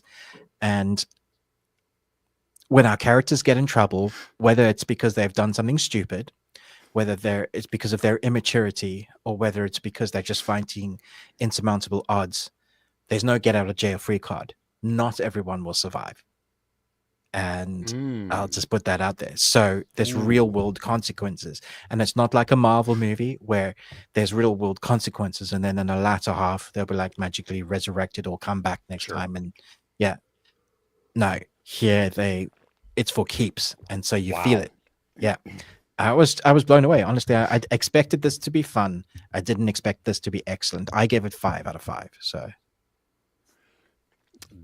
wow. Okay, I'm looking through some of the stills that they have, and it's from episode 2, so it's early on. But one of the characters in the background looks a little bit like the Nowhere King. Oh yes, absolutely. Yep. There's definitely that flavor. Yeah. Yeah, the animation looks great, and yeah, the voice cast and stuff. This is, I mean, it's a meaty thing to get through, but but they earn it. Like there's no like real dragging of the story. It's always developing, moving the story forward, and there are tangents that it goes on, but those tangents build out characters that later are integral to the storyline, or at least our characters becoming who they need to be in order to face the big bad. So it all works. Like, there's some characters that I wanted to stay around that don't. Like, I was like, that thing I said in my review, kill your darlings. You don't want to, but when you do, it leaves an impact. You remember it. You talk about it. Yeah. Nice. Okay. I am going to talk about a series. This is not the best thing, but you also watched it, so we can both talk about it. Okay, you liked it. You liked it better than I did. This is Black Doves on Netflix. Yeah, but it still wasn't on my best thing. I'm not. Yeah, Keira Knightley, Ben Whishaw as our main characters. You've got this this woman, Helen, played by Keira Knightley, who a woman. she's a spy, and she happens to be married to the Minister of Defense for the UK. Yep. Ben Whishaw is a triggerman or assassin. Mm-hmm. And Helen works for this group called the Black Doves. And they're basically almost like mercenary spies because it's highest bidder. And we don't really see any of the negotiations on the back, who they're really working for, other than what's her name here, Lancashire, who was in Happy Valley, which that was a great series. But this is all over the place. The series, like, I didn't think it knew what it wanted to be necessarily. It sets up Keira Knightley's character to not be very sympathetic at all, even though she's trying to solve and then avenge the murder of her lover. So, like I had said, she's not the moral compass, first off, just because she's got a lover, but still has a husband and kids and stuff. For me, Ben Whishaw, he was the most powerful character. He was he's an anti-hero in it because he's an assassin. But what I liked about his character is that we get to see selflessness in a very selfish profession. Oh yeah. Yeah. Because there's moments that we get, and at first I thought, gosh, some of the stuff that we're seeing with him, like, I don't think we needed the interactions with his friends. I think they just distracted from stuff because it didn't really add anything, when all is said and done. But we see his past relationship, and that worked to actually give him the humanity that we need to root for him, which also informs how he feels conflicted sometimes in what he does, but still has to go through. I mean, he follows a code. There's a shocking moment in there where you're like, oh, wow, okay, I didn't necessarily see that part coming, but okay. Just makes him a very damaged character. There's also another assassin. She's Irish, I believe. Maybe she's Welsh, but the character's name is Williams. I loved her. She was just great. Yeah. My thing with this is that I was kind of interested in the mystery that was going on. Like, I wanted to know who killed this lover at the beginning and why, There's a slight mystery that's going on there. But when we get to the end, they throw something out of left field that feels so anticlimactic. A character just like rattles off a bunch of lines, and you're like, really? That's how you're leaving us with that? Well, and that whole arc it hadn't been present at all through any of this. I didn't buy it either. And in fact, that for me was the worst thing about the whole series.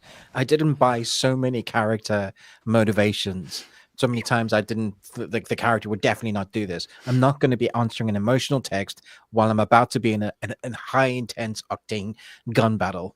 Yeah. There's so many times that characters did things, and you were mentioning that, like, about the revelation of the big mysterious plot. That character that reveals that was a totally different character to what they're suggesting that he was. And I was just like, what? Yeah. I was so disappointed. And the more that I thought about it, the more disappointed I got, because it was like, you started off with something intriguing, because it starts out with this, somebody's being chased, pursued, and then murders happen. I mean, that's within the first, 3 minutes or something like that. Yeah. And you're like, oh, okay. Yeah. And then we find out, Keira Knightley's character is a spy. Oh, all right. And she's worked her way into the government here. This is interesting, and the dynamic between her and Ben Whishaw. And then it just becomes, she being Keira Knightley's character, becomes so focused on her past relationship that which I understand from a character perspective probably makes sense, but from a watching experience, they didn't give anything. We just sat there and watched them longingly look into each other's eyes in flashbacks. I didn't mind it so much because I thought the story explained why she would feel like that. It's like one part of her relationship was a job and the other part was real. Sure. Okay. Yeah, I can But at see the that. same time, the heart was definitely Bencher. What's his name?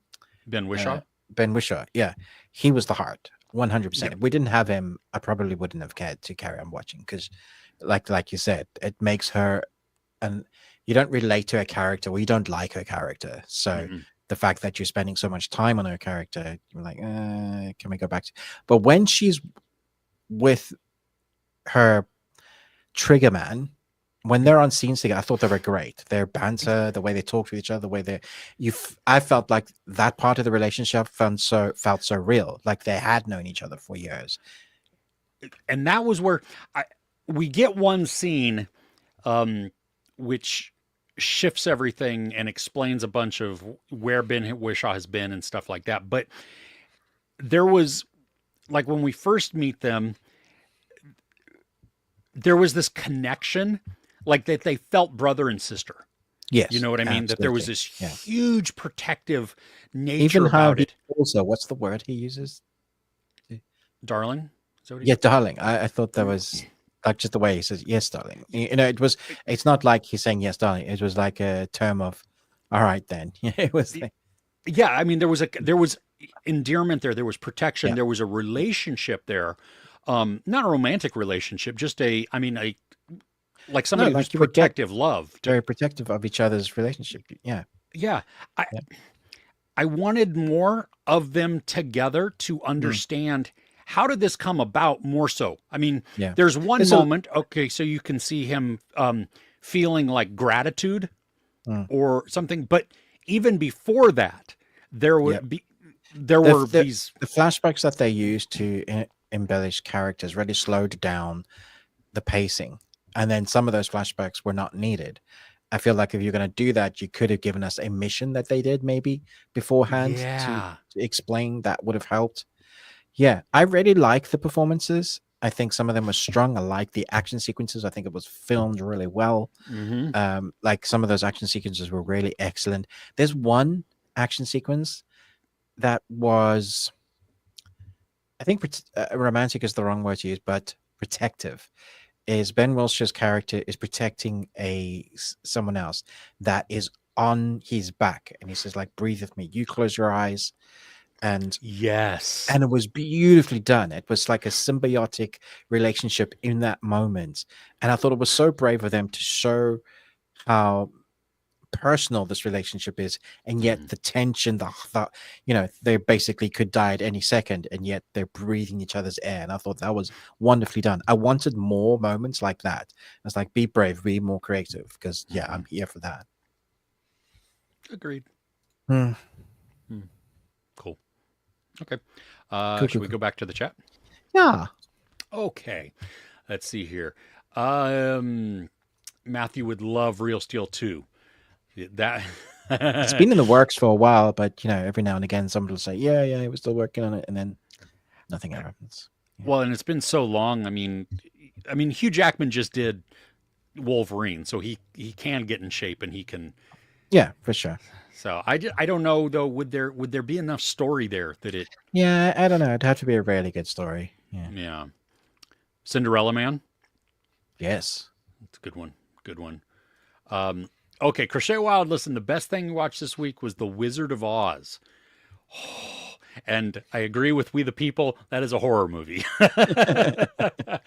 Wow. Flying monkeys. Yeah, the whole thing. Yeah, I don't enjoy that movie. I'm glad that you did though. So, Queen over the Beatles. I go Queen also. Yeah. Yeah, I agreed. Yeah. Mr. Flickster finally saw Terrifier 3. Despite your issues, it's so wildly entertaining because the cheesy, campy, schlocky, highly stylized homage to the 70s and 80s slashers, and the cliffhanger conclusion too. Yeah. I agree. Everything you said there's correct. Hey, Seven Seas Drama. Glad that you're here. Anime is amazing. Finding anime is a different story. It's had so much variety. True. I Highly recommend you check out my channel. Just saying. Yeah, Ruben has a lot of anime. Chris does not. Oh, does Wicked Part 1 end on a good place in the story or abruptly on a cliffhanger? It ends exactly where the where the Broadway play does end for intermission. Intermission. It's a good spot to stop. It is a natural breaking moment there, but there's still a lot more story to tell. You are halfway through the movie. See, but intermission's only 20 minutes, not a year. Not a year. Yeah, no, I know. So I've watched. I don't know if I went and my wife and I watched. It again. Yeah, we watched Wicked last weekend. And was it the singing version? No, still not. That comes out yesterday, I believe, is the sing-along version came out. So I may have to go again so I can actually sing along to it because it's just, yeah. Loved it. Seven Seas Drama. These are the things that they watched. Memories of Murder, 4 out of 5. Is that the Bong Joon-ho one? I think so. I'm halfway through that, and I still don't know where I feel with that one. Anora, 4 out of 5. Wow. Heretic, 3.5, but out of 5. But first half was 4.5, and then the second was 2.5. Okay, I can see that. Disclaimer, 3.5 out of 5. Yeah.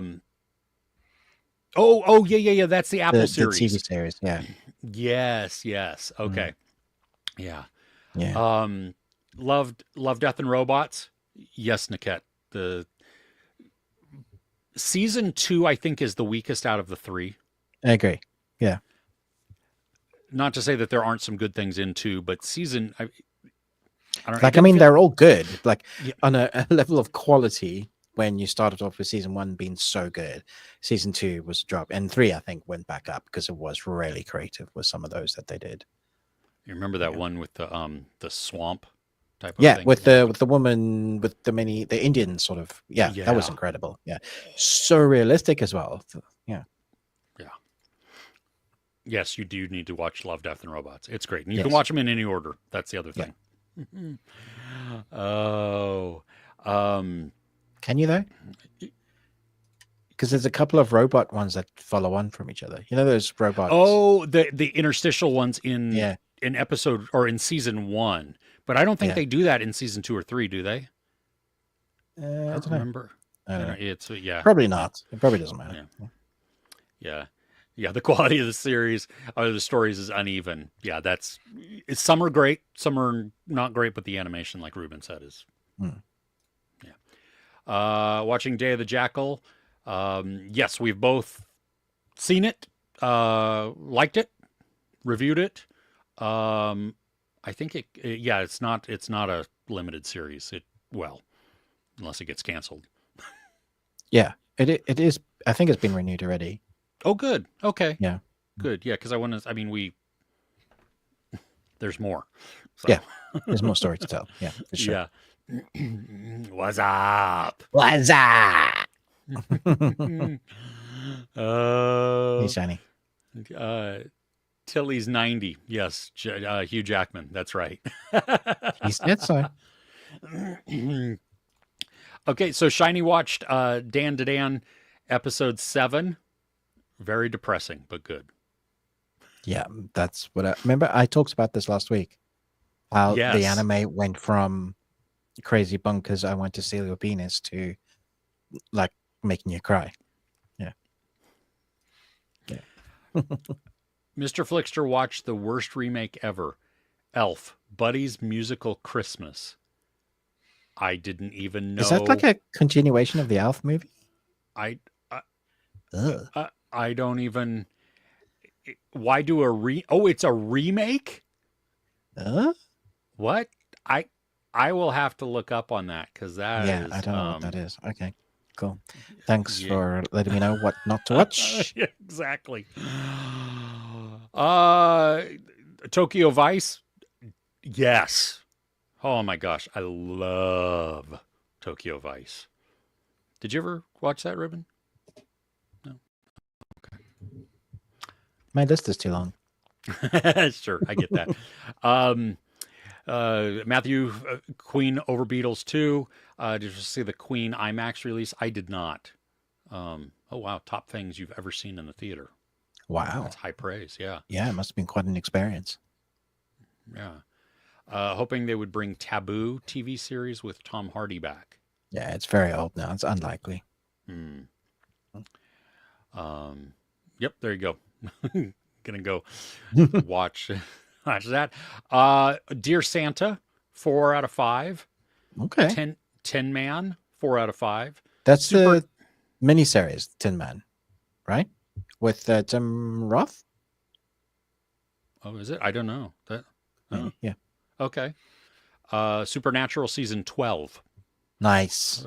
4 out of 5. Yeah, you're getting there. You've only got after this one 3 more, 13, 14, 15, 16, so 4. Yeah. 15, Nice. 16? I can't remember how many. Oh, that's a lot of seasons. There is. Yeah. So it's a lot of Dean Winchester. Forget Sam and Dean all the way. Is that Jansen Ackles? Yeah. Okay. So good. Ice Age 3 and 4, 3 out of 5. It's been a slow week, but you're getting ready to watch Wicked. Nice. Yeah. Okay, Zed's got a question from out of the blue here. All right. What's our favorite Steven Seagal movie? The one is where he beats tens of people while sitting in a chair. Which one is that one? I don't know which one. Under Siege is probably the one I like. Is that the one on the submarine or the boat? Yeah, on the boat, yeah. With Tommy Lee Jones. Yeah. And the knife fight. I don't remember any of that. I just remember that he was on a Navy suit or something. My younger self was really happy to see a topless woman jump out of a cake. Just like, and I was like, boobies. Oh, okay. See, Top 100 reasons to watch Under Siege. Okay. Nice. Boobies. Oh, okay. So the Elf movie is only 45 minutes long, and it's a greatest hits version of the original Elf. Oh, weird. Sounds terrible. Yeah. Okay, and it is a 10-man miniseries. Okay. Yes, you do need to watch the second season of Tokyo Vice. First, yes, before season 1. No. No. Oh, executive decision. Hey, yeah, that's been a while. Is that the Kurt Russell movie? Yeah, it's like Air Force One, but like low budget. Okay. It feels like a reject version of. It was good. They were really interesting. If you looked at it now with any sort of thoughtfulness of like how, you'd laugh your head off. But at the time, we were like 90s. Yeah, you can do anything in the air. Yeah, absolutely. Snakes. Get off of my plane. Oh, where do we like to sit when you see a movie? Does it change depending on the movie? For favorite formats, does that change as well? Yes. If I'm going with my wife, we sit towards the back on the edge. As long as it's not such a wide theater that we're so far on the edge that you're off the screen a little bit, just because we don't like people talking and getting coughed on and everything like that, which a lot of Americans do. But when I go with my kids or something like that, or the whole family, tend to sit in the center, and then towards the back, about 3/4 way back. And I mean, format, I think that depends on the movie. I like to see it on the biggest screen as possible, but I don't typically pay for IMAX. So Yeah, I don't have an IMAX close to me. We did have one, but it closed down. I think they're Oh. refurbishing, so Hmm. it'll be like a few years before that is up and running again. But normally, so my local cinema, we don't have like the fancy chairs that you do. So there's like a VIP section that's like leather chairs that they class as like the expensive. And if you sit just behind VIP, you get more leg room. So that's generally where I go, middle back behind VIP, because it's cheaper and it's more comfortable in my opinion. So And are those just like regular seats? yeah, I mean, not Like, like old pew ones where they're flipped up. We used to have some of those. These are fairly comfy. They're cushiony. Yeah. they just don't recline. No. Oh, okay. Okay. Hmm. Cool. Why do I not review anime or animated movies? I'm not totally into anime. There We are are working on changing that. We're yeah, trying. and there are anime movies that I enjoy. So it's not that. But anime is just not my wheelhouse. I don't know what I'm talking about. Outside Yeah. of liking a story or liking some of the animation there. The why don't I review animated movies? More so because that doesn't do well on my channel. Do I watch animated films? Absolutely. Do I still watch cartoons? Absolutely. I love animation. I love animated movies. Tangled is probably my favorite. It's one of my favorite because I also like Robin Hood and Beauty and the Beast. and so many. Yeah. Beauty and the Beast, yes. Aladdin. I mean, Yeah. come on, yeah. So, Prince Ali. well, even what is it? It's not called Werewolves. It's that Apple one. Oh yes. Flipping Wolf Walkers. Yes. Yeah. Yes. Oh my gosh. So yeah, it's not about it. Like I love animation. I just doesn't resonate with the majority of the people that watch my channel. So I don't do that. If I watch it, I just watch it typically for my own enjoyment. Yep. Yeah. We the people lost their place in Supernatural. Oh no. Yeah, I feel that. You're like, where was I? You know what you'll have to do? Start from episode 1. Because listen, there's no wrong answer for that. It's just great. It's all What if good. I watch it at the end and then rewatch it in reverse? You'd just be confused. Okay. 3D IMAX in Canada is over $20. Yeah. Yeah. Here's the same thing. I mean, just IMAX here is over $20. Plus 3D is overrated. There's like been one good 3D movie. The first Avatar. That was phenomenal. Yeah. Yes, that was groundbreaking. Have we dabbled in Creature Commandos this week on Max or played Indiana Jones yet? I finished the game. I finished Indiana Jones and the Circle of Time or whatever it's called. It's just mid. The story's not bad, but some of the gameplay and the functions, it's not intuitive. And am I saying things right? No. I didn't know Creature Commandos was out yet. That pisses me off. What is Creature It's an Commandos? animated DC series. I really was looking forward to that. Oh, ooh. I was meant to have screeners for that. December. The next episode is December 12th. Oh, okay. Well, what the hell, man? I have seen no marketing for this. Wow. No, the first 2 episodes dropped Thursday. Okay. Well, I'm gonna have to get on that. And I like the first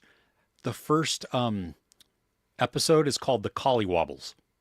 I don't know what that means, That's but hilarious. What is Collywobbles? I don't know. I know it's like an English saying, collywobbles, I think. Let's see here. Stomach pain or queasiness. Yeah, that sounds right. Intense anxiety. Collywobbles. I've got the collywobbles. That's like the trots. Well, the Collywobbles leads to the trots. The brown rain. Language. English language is great. Oh, have you ever seen a movie in 70 millimeter IMAX? That's what I saw Oppenheimer in. So it was great. Yeah. I want to say I saw 1917 like that, but I'm not sure. Oh wow. Oh, that would have been great. Hmm. My youngest, his girlfriend, and I are going on Tuesday night. Yes, to see Interstellar. Oh, is that the 70 mil one? I Just IMAX. I Is mean, it 70 or is it IMAX is fine. 35 mil? It's IMAX, yes, absolutely IMAX, but it might, I don't know if it's 35 millimeter or 70. It's It's, so good I'd have to look, but seeing that yeah. at IMAX. Yeah. Yeah, I am so excited. I love that movie. I think that's my favorite Christopher Nolan film. Yeah, I see that. Yeah. Because, but you can't have that movie without the score. Mm. If you take away the score from it, I don't think it has the same emotional impact. Mm. I mean, there's still tension and everything, but there's just something about that. Yeah. Mm. Okay. Uh, Inuyasha. Have I Oh, seen that? I want to say I've that's seen that. anime. Netflix did the live action of that, right?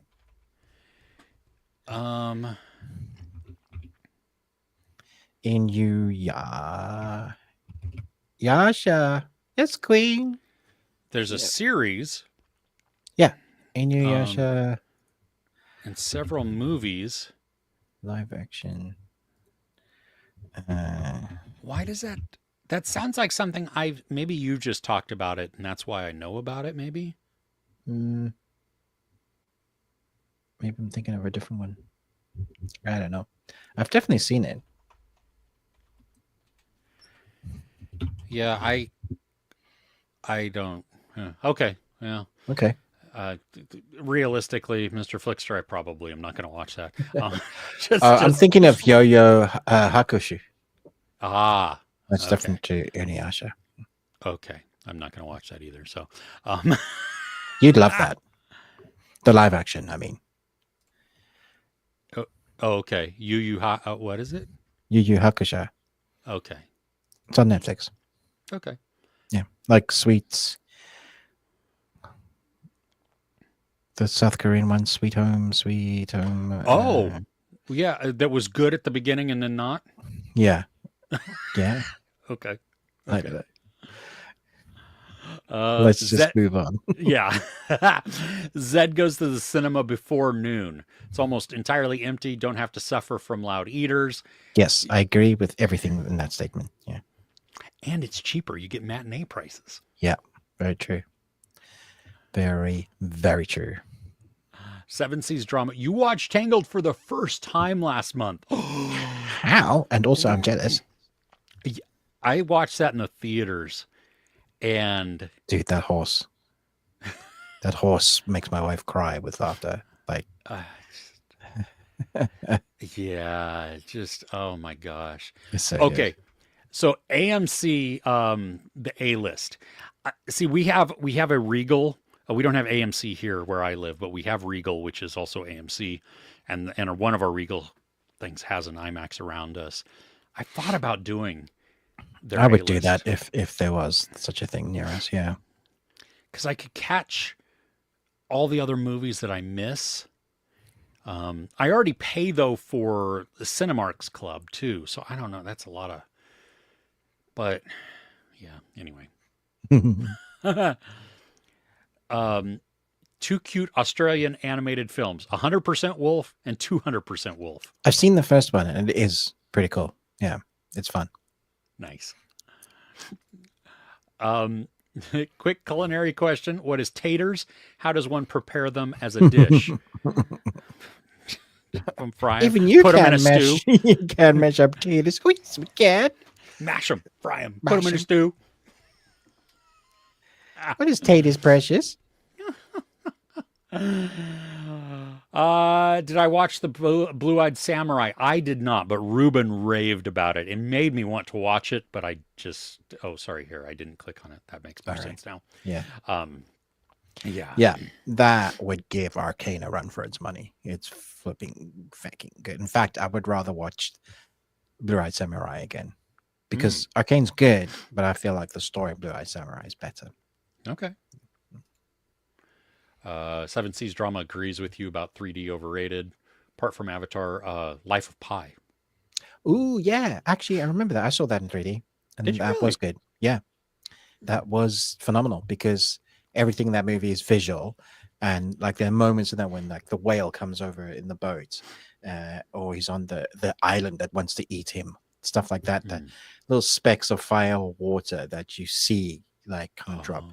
That it's depth rather than "Ah," you know, which is why I think Avatar works so well because it had a lot of depth. Yeah, Hmm. I remember seeing when the big tree was like burning, the ash that was falling in in like the background. I was like, that felt like that was drawing me into the story. It felt like it was placing me there. Very very rare for 3D to actually be good. I think that was the first time that I ever realized that 3D could go in versus Yeah, out. You yeah, know what I mean? We'd never seen it yeah, yeah. presented that way, really. Nope. And everyone jumped on the train. Do you remember how many every single movie was in 3D after that? And all of them, 99% of them Terrible. were shit. Yeah. They Because were they like weren't filmed for they weren't 3D. filmed for 3D. They were changed, and that was the sort of 3D that hurt your eyes.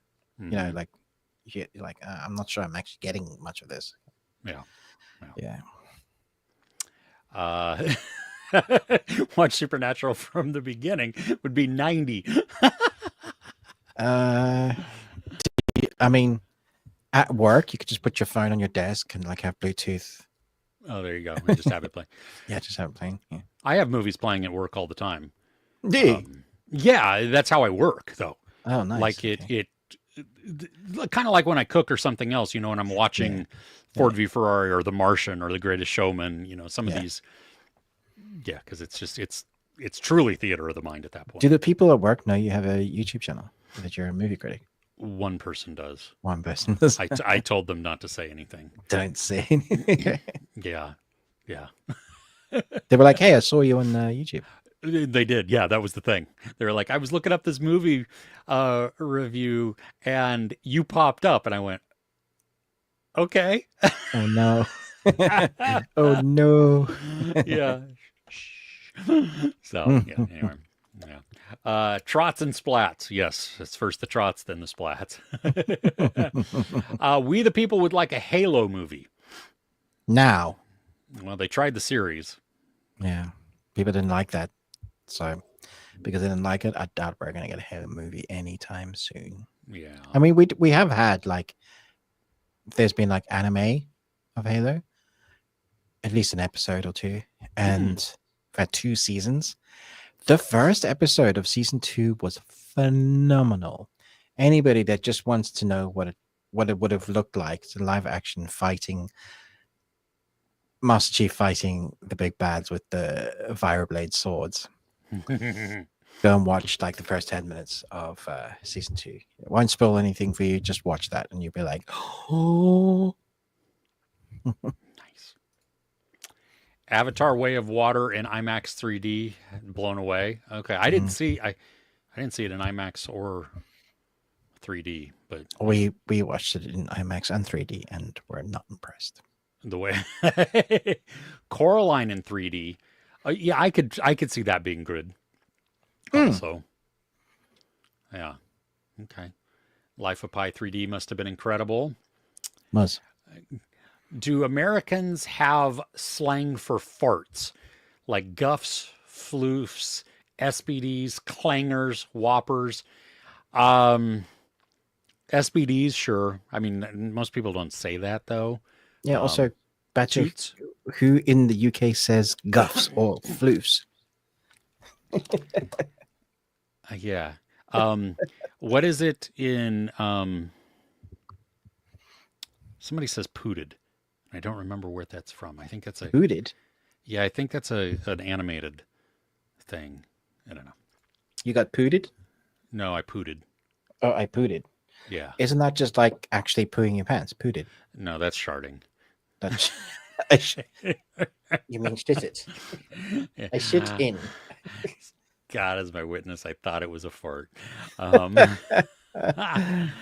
gosh. Saw Nightmare Before Christmas in 3D for the first time a couple of years ago. Oh wow. Oh, it looked like a pop-up bug. That would be a fun experience, I think.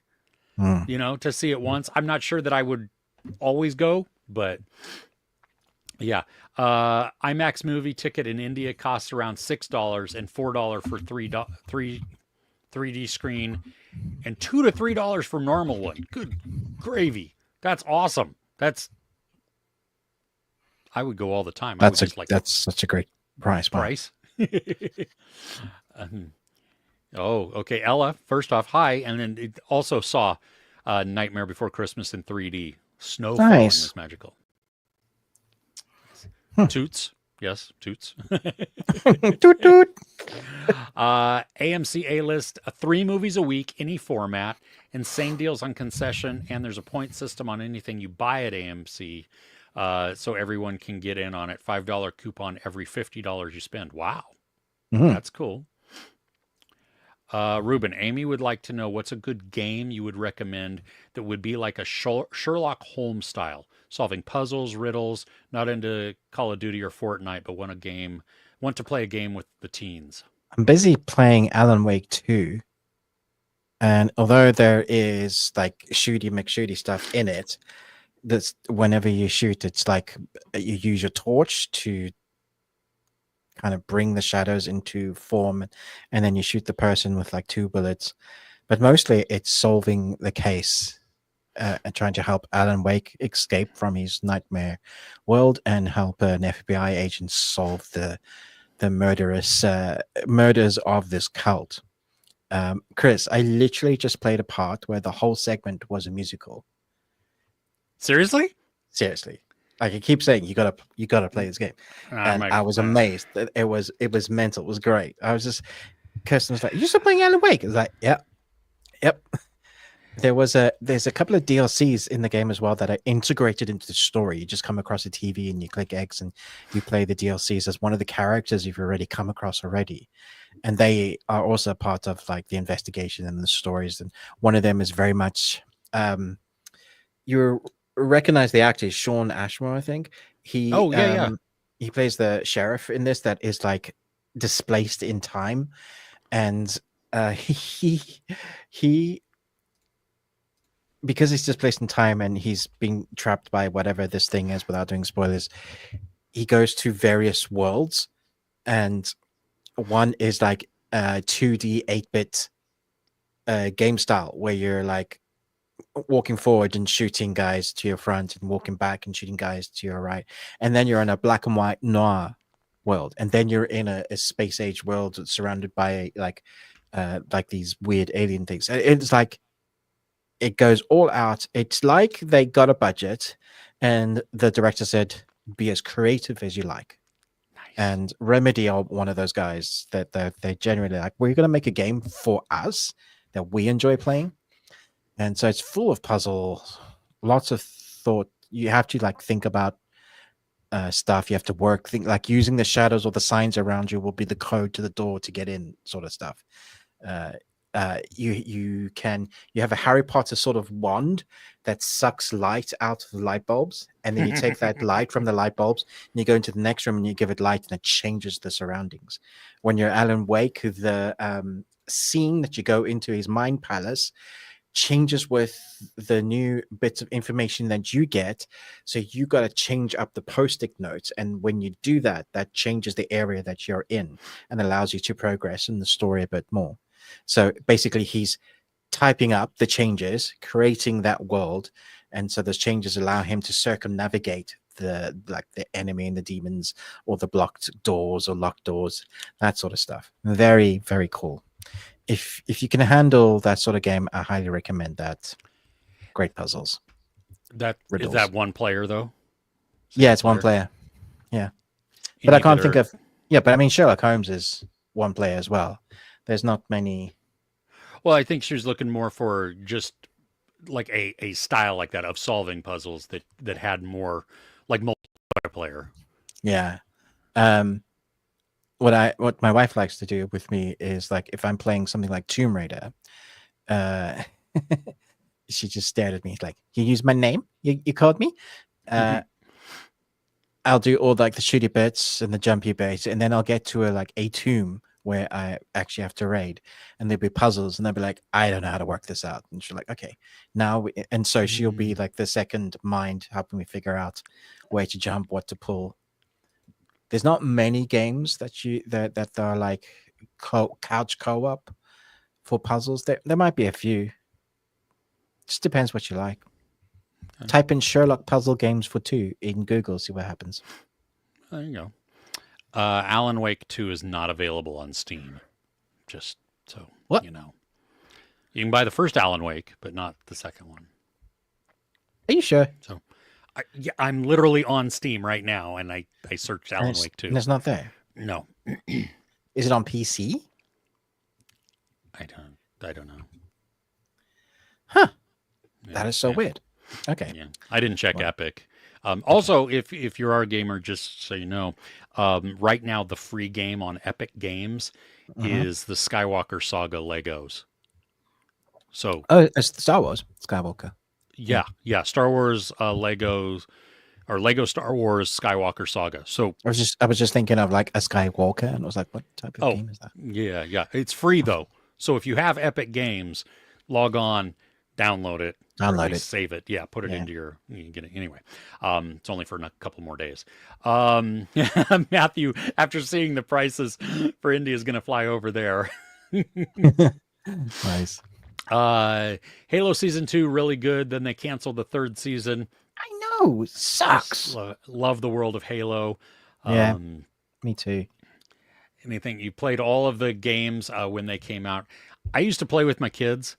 But I had to tell them because I would spawn and then they'd headshot me, like literally. And I'm like, go shoot.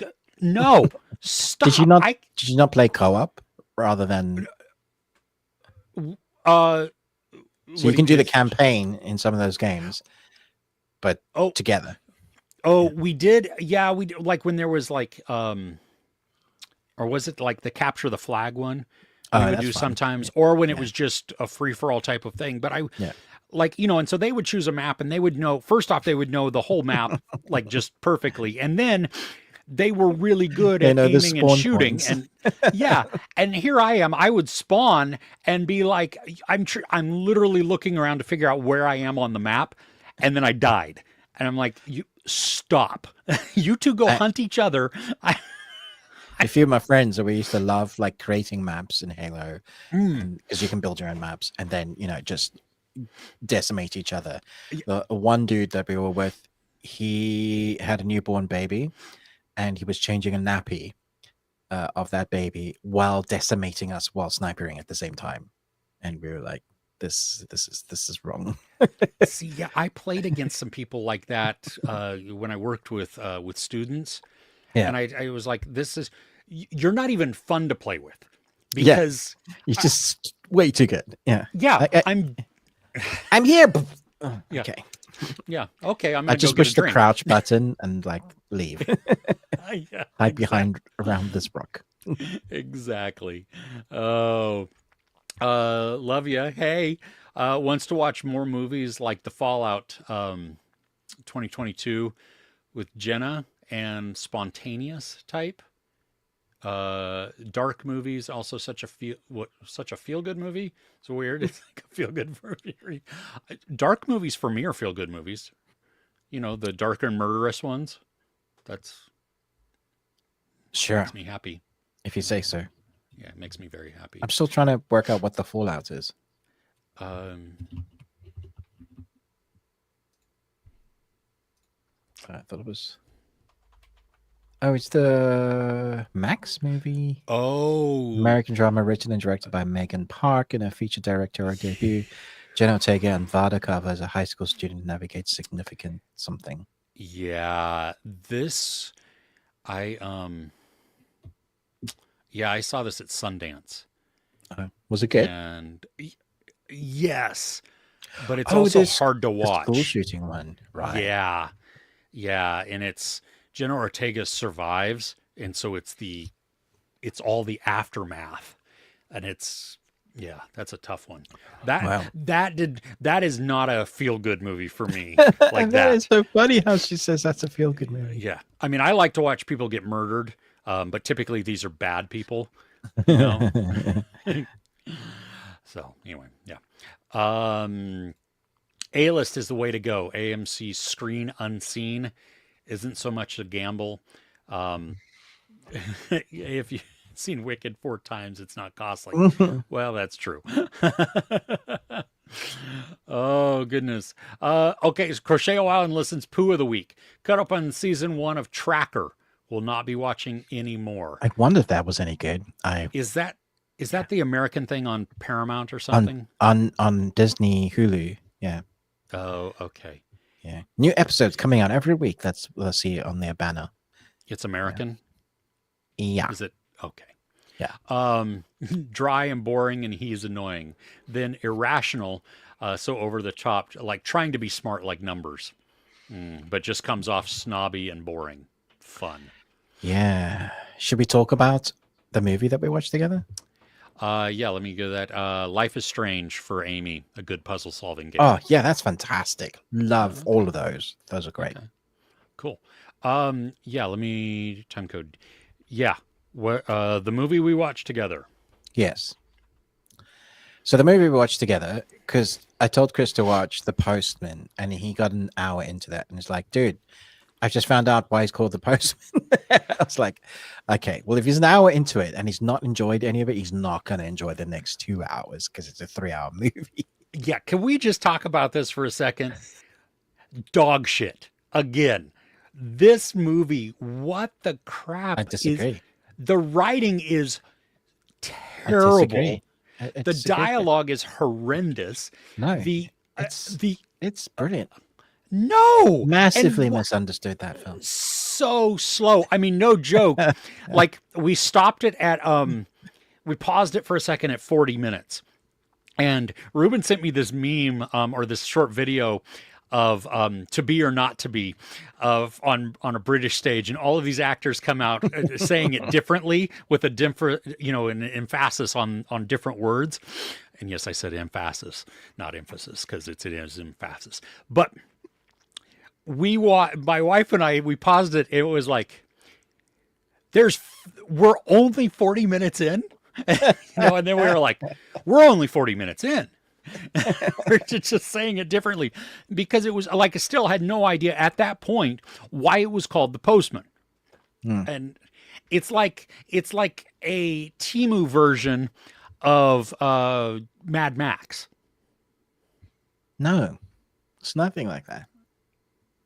You're wrong. This is great. I was an hour into this movie. Anyway, we didn't watch Yes. that. We So did not. I then asked Chris, have you seen the movie called Rumours? And he was like, no. So we both went and watched that. I think it just came out here in the UK. So strangely enough, this could be fairly new for those in the UK going, oh, they're reviewing Rumours. I've looked at the Rotten Tomato, and the critics say this is like 89%. They loved it. And What? the audience are in like the green, like low green. They're like, and I have to say, I'm totally with the audience of this. This film is pretentious nonsense. It thinks it's smart, but it never, ever, ever gets close to being that. No, and we have Kate Blanchett. Yeah. Charles Dance. It's a great Shakira, cast. Yeah. Hira, Alicia Vikander, Denis Minochet. I mean, Nikki Amuka-Bird. The cast is great. Yeah. Now, there are moments in this of satire that Yeah. did make me laugh. Oh, you see, those moments of satire, I went to myself, oh, that's the part where they think it's satire and that's meant to make you laugh. Cool.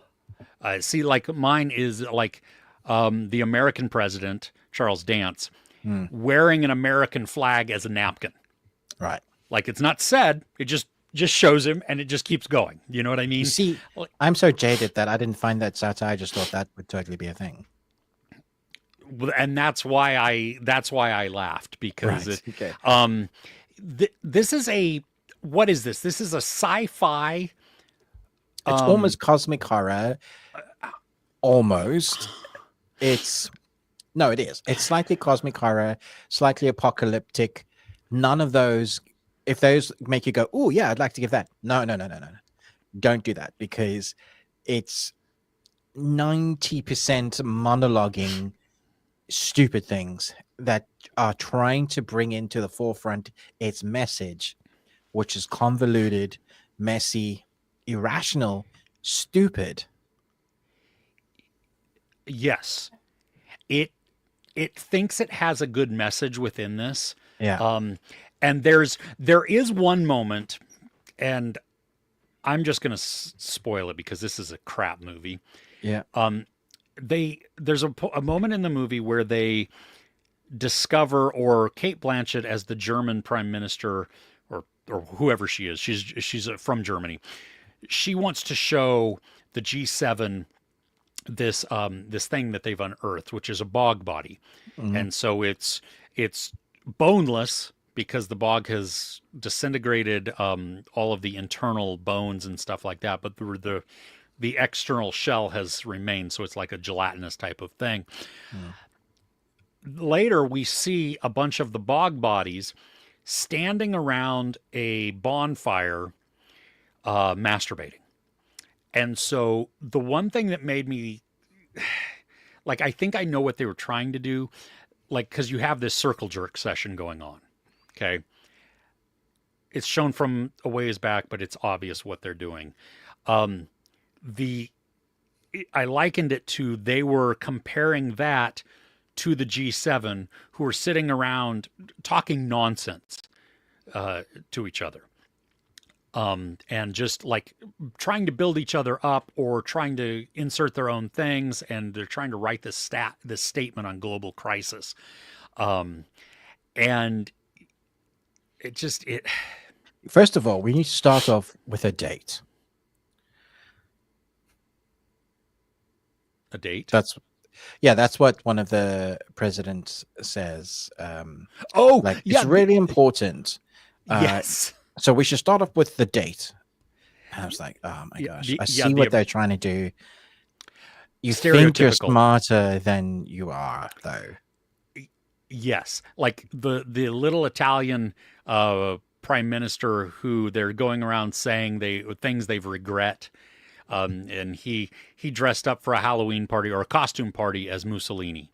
And every time he does, you have the French guy who is pretentious. You have the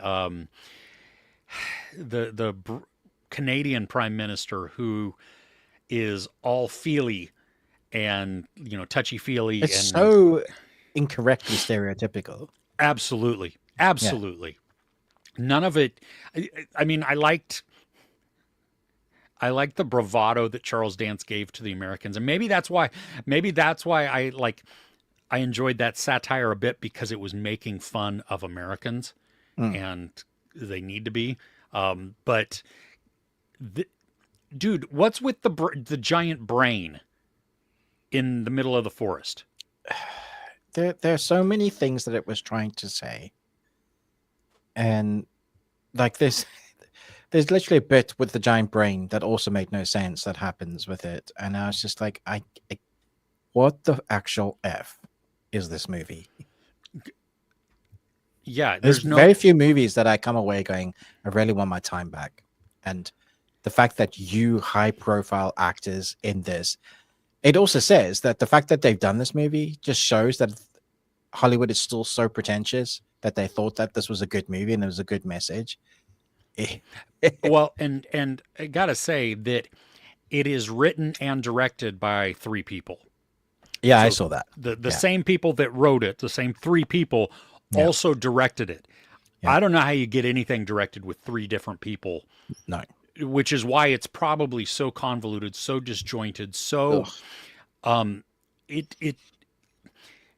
I mean, I understand that it wants to have a point, that it thinks it might have something buried in there, and it might a little bit, but it's so broken, and it lacked heart. It lacked real emphasis. So within your meme of a movie, you needed an anchor. Yeah, someone that was there. If they had a real person that was there, that was watching all this play along, perhaps the audience could have gone, okay, breathe a little, because the nonsense that was going on, you could have said, but there's this one human person. Yeah. And I understand that they were trying to say, yes, the G Summit comes together to talk about the world's crisis, and they're having expensive food and champagne and waiters, all this waste of money, which could be going to the things that are the causes. And then they're going to write notes about writing notes to get started about writing notes. Yeah, I just told you the whole movie in 6 seconds. That's the whole movie. And your description was more entertaining. Yeah. Than the movie was. Yeah. This was a giant waste of time. And did you realize it was only an hour and 44 minutes? Yeah, it honestly felt so much longer than that. So much longer. I almost tapped out. I was like, no, but this is the second film. If he's just started watching the first hour and then I come back and going, this is really poo. So, yeah, I persevered, but it was tough. It was. I would not. I agree with the audience. I was hate watching it also. I kept wanting it to suddenly find it be something good. Yeah. Like, oh, now I know the reason for all this crap. Yeah. And it never did that. No, there's this movie, an indie movie that came out in the 90s called The Last Supper. And it has Courtney B. Vance in it, and Ron Eldard and Cameron Diaz, Ron Perlman. And it's very dialogue driven, very dry, very satirical.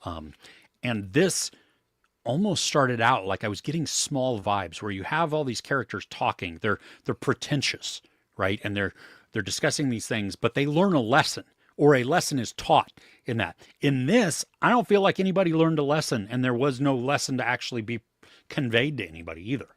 No, in the end of the lesson was, oh, we're all doomed anyway, so let's do doom together well. It was so bizarre.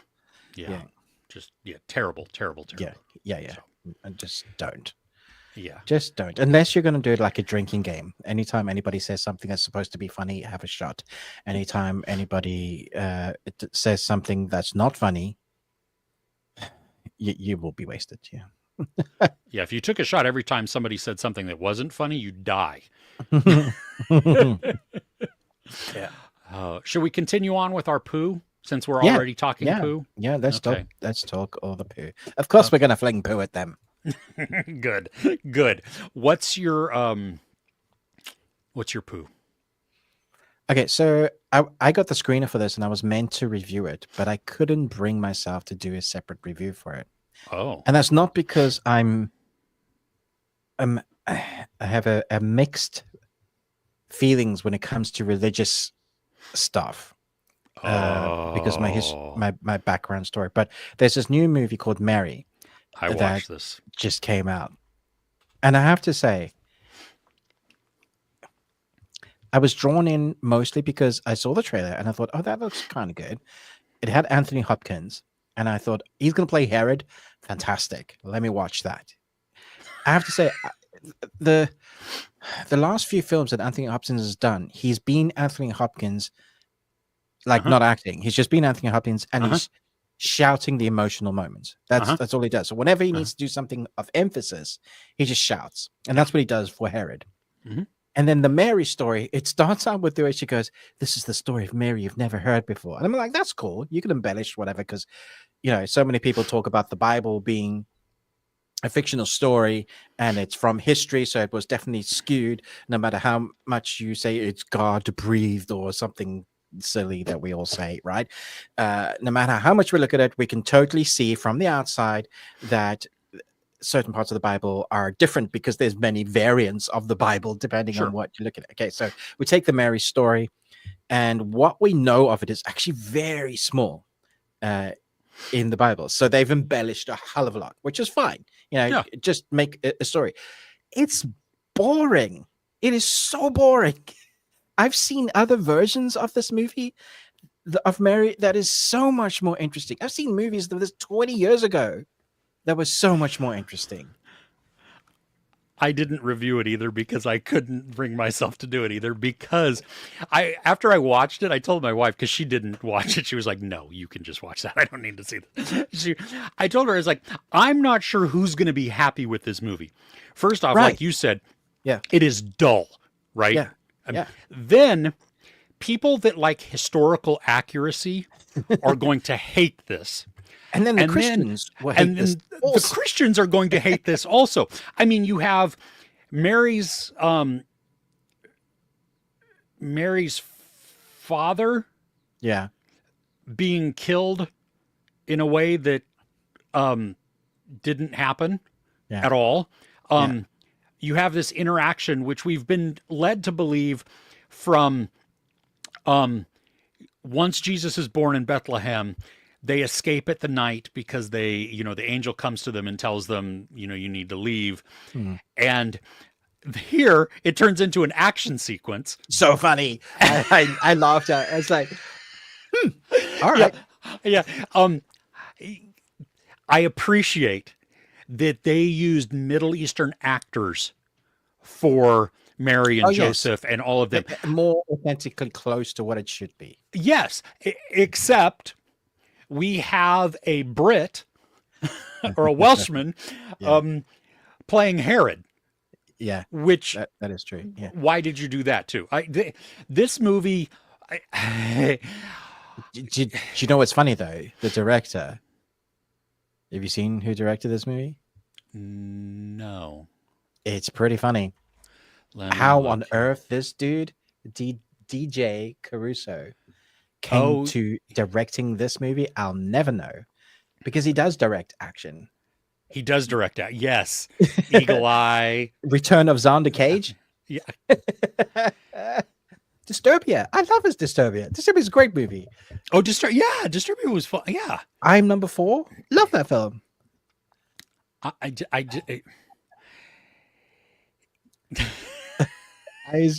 Like, who is this movie for? Honestly, none of this movie was good. Like it was like I was so disappointed because I was like you. I was willing for them to embellish things. Okay, you're making a dramatization. That's fine. Yeah. But when you make it so dull, first off, for so much of it, like I've seen there's these old movies that my parents used to put on in the backgrounds, the Matthew videos that are like word for word from Acts, and they're like, and that is 4 hours long, was more entertaining than this. Oh wow.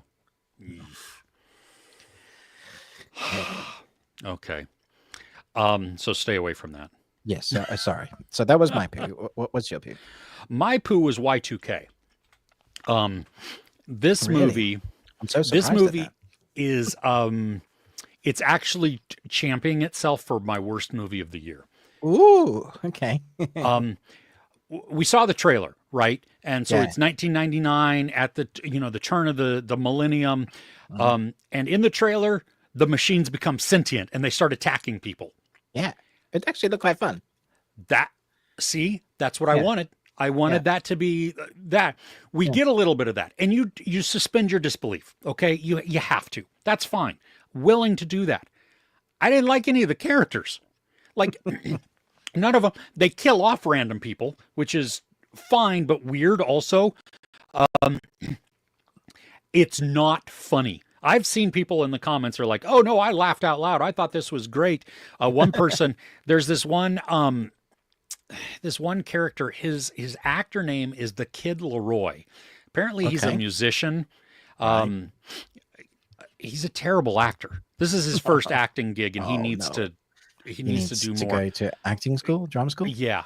It doesn't help that Jaden Martell, who I absolutely adore. No, Jaden's in this. Dude, again, exactly the same character. He's the same character. He mumbles through things. You can't look at somebody. He's shut up. But Julian Dennison. I didn't think he was funny at all. Really? The director also has a moment in it, or has a character in this. And directors need to stop that nonsense, man. Yeah, I liked him though, because he's a stoner dude. I mean, he was annoying, and which he's not strong in this, but because he was my favorite part, that tells you something about the movie. Okay. Yeah. The practical effects are good. They're passable. Okay. There's one time where we see a leg, like of a robot, and the robots are these conglomeration of just appliances and stuff, Weird. wires and cables and monitors and That's keyboards pretty and cool. stuff. Yeah, very creative. So I appreciate that. You see a person's leg in it as they move, which that just made me laugh. It didn't ruin anything because, whatever. I was already disbelieving in that. And then you have like a blender that attacks somebody. How did the blender attack somebody? There's no. I don't know, but that makes me want to watch it. Yeah, you would think so. This is so dull. There's a point towards the end where it becomes uber preachy, and for no reason, like for no good reason This is at not all. the type of movie you should. Also, Y2K's come and gone, guys. Get over it. Yeah, the nothing of this. I mean, there were people in the audience that were laughing, and if you're a millennial, I'm about to offend you, and I'm sorry.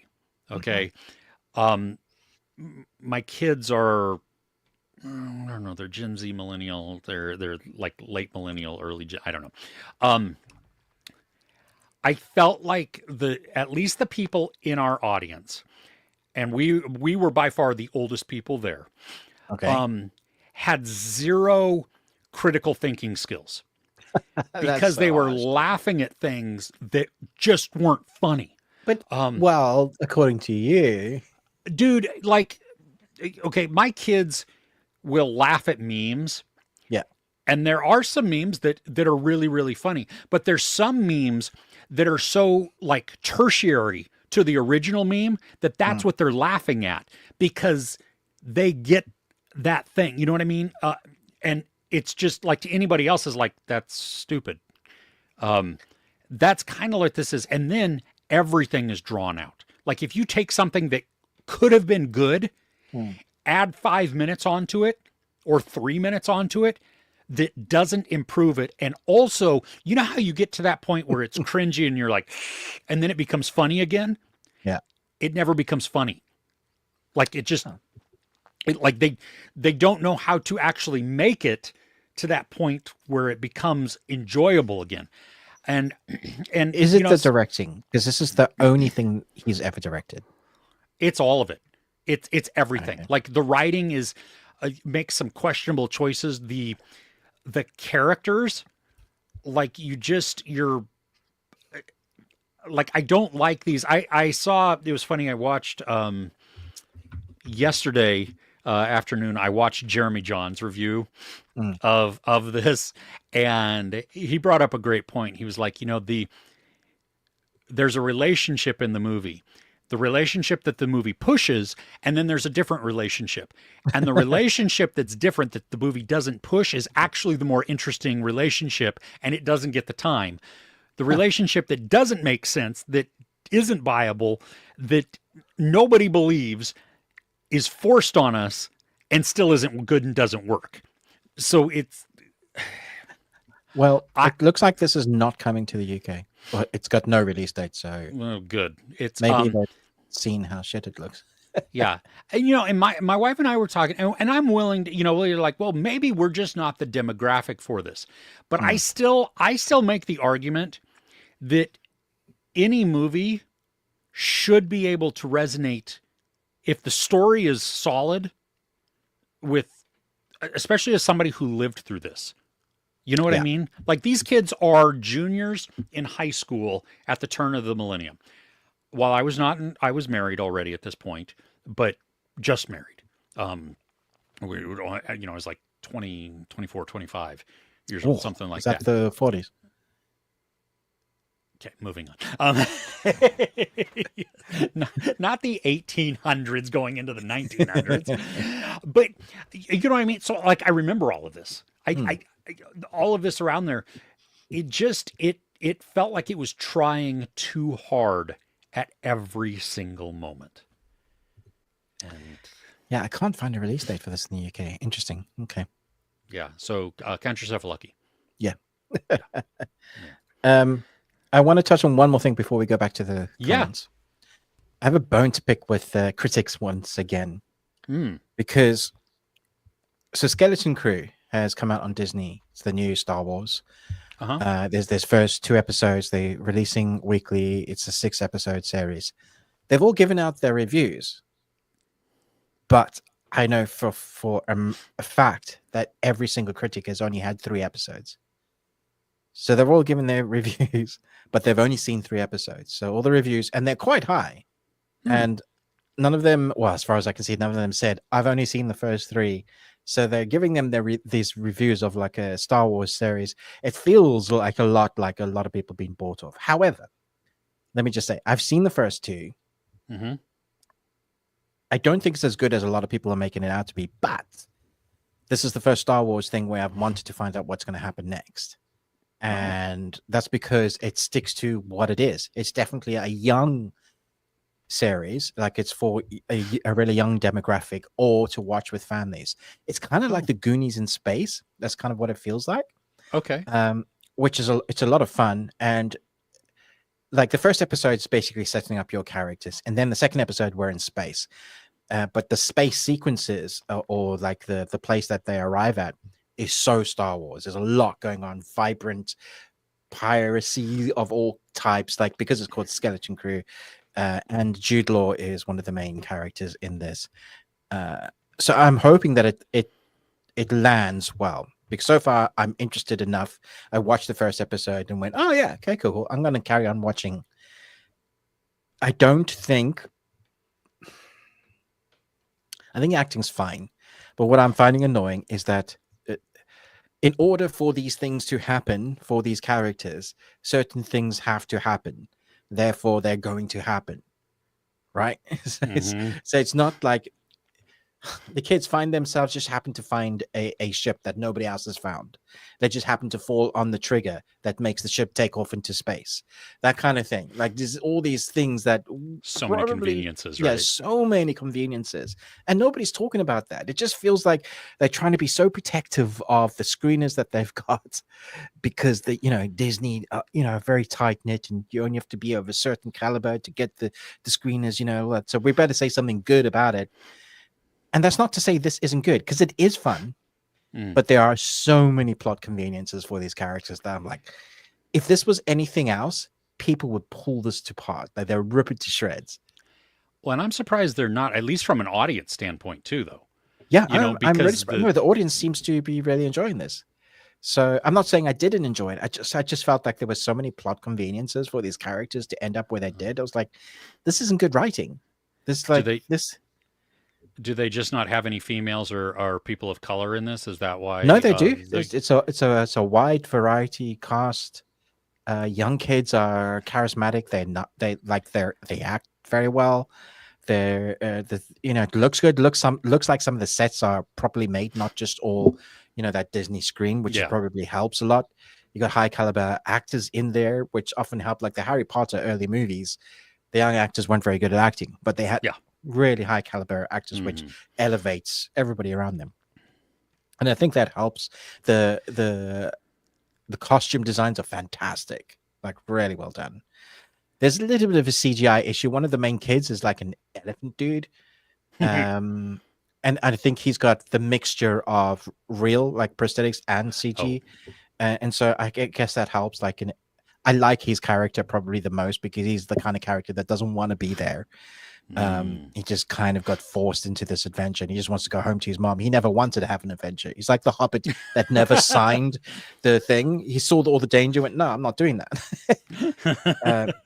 So there's that sort of element. Like you can see the crew coming. 6 episodes, however, I feel like they should have dumped a lot. I know they want the watch time, but for how they are, 7-minute credits, 2-minute recaps, your 45 minutes turns to 30, your 37 minutes turns to under 20 minutes. It's little snapshots of stories that really need to be fleshed out. You're not giving us enough time with these characters, which is disappointing. I'm surprised that audiences, that the Star Wars bros, yeah, haven't decimated this. I am as well. But I'm glad because we might actually end up having something that's half decent for families to like watch at Christmas. This is going to be a nice kind of, if it's as good as it looks like it could be, if it finishes well, then who knows? This might be a step up in the right direction for Star Wars stuff, which I hope it is. Cool. Cool. Right. Should we go back to the comments? Yes. Are you doing time codes? I did. Yes. Oh, well done. Resident Evil Biohazard, maybe 7. Yeah, that's Resident Evil 7. Yeah. Oh, okay. One of the creepiest games Lovey has ever played. Yeah, absolutely. That is, think zombies, but also rednecks. Oh, okay. Yeah. You got a pretty mouth on your mouth. On your mouth. Ew, gross. Really creepy. Yeah. Oh, okay. Yeah. So Tracker here in the US is CBS, so it's on Paramount Plus in the US, but Hulu Disney in the UK. Okay. They're having a conversation there. Mr. Flixer was disappointed with both Cuckoo and Strange Darling. I get Cuckoo. I really enjoyed Strange Darling though. The postman is boring. It tells you how far back we are in the comments here. But yeah, let's see here. A Postman novel by David Brin. Yeah. Much better in the books. Oh, okay, fair enough. Rumours. Mad Titans. Wait, so you mentioned it, but you didn't warn us. Is that right? Is that, did you just ask us if we... what the heck was that? Yeah. Because what the heck was that? Could be a good thing. Yeah. Because sometimes you say that like, oh my gosh, but... Yeah. And Lovia didn't like either of Cuckoo or Strange Darling. You can do the block button, right? What? No.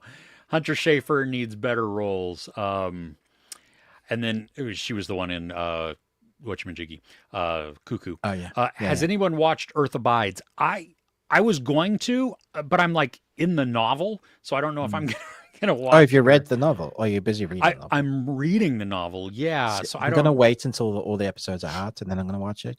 This looks like my cup of tea. Like, I think I'll enjoy this. I got all the episodes. I don't know if I didn't even ask for them. They just sent them. I don't know. I didn't know. So yeah. Okay. Okay. So Amy has almost all of the gaming systems.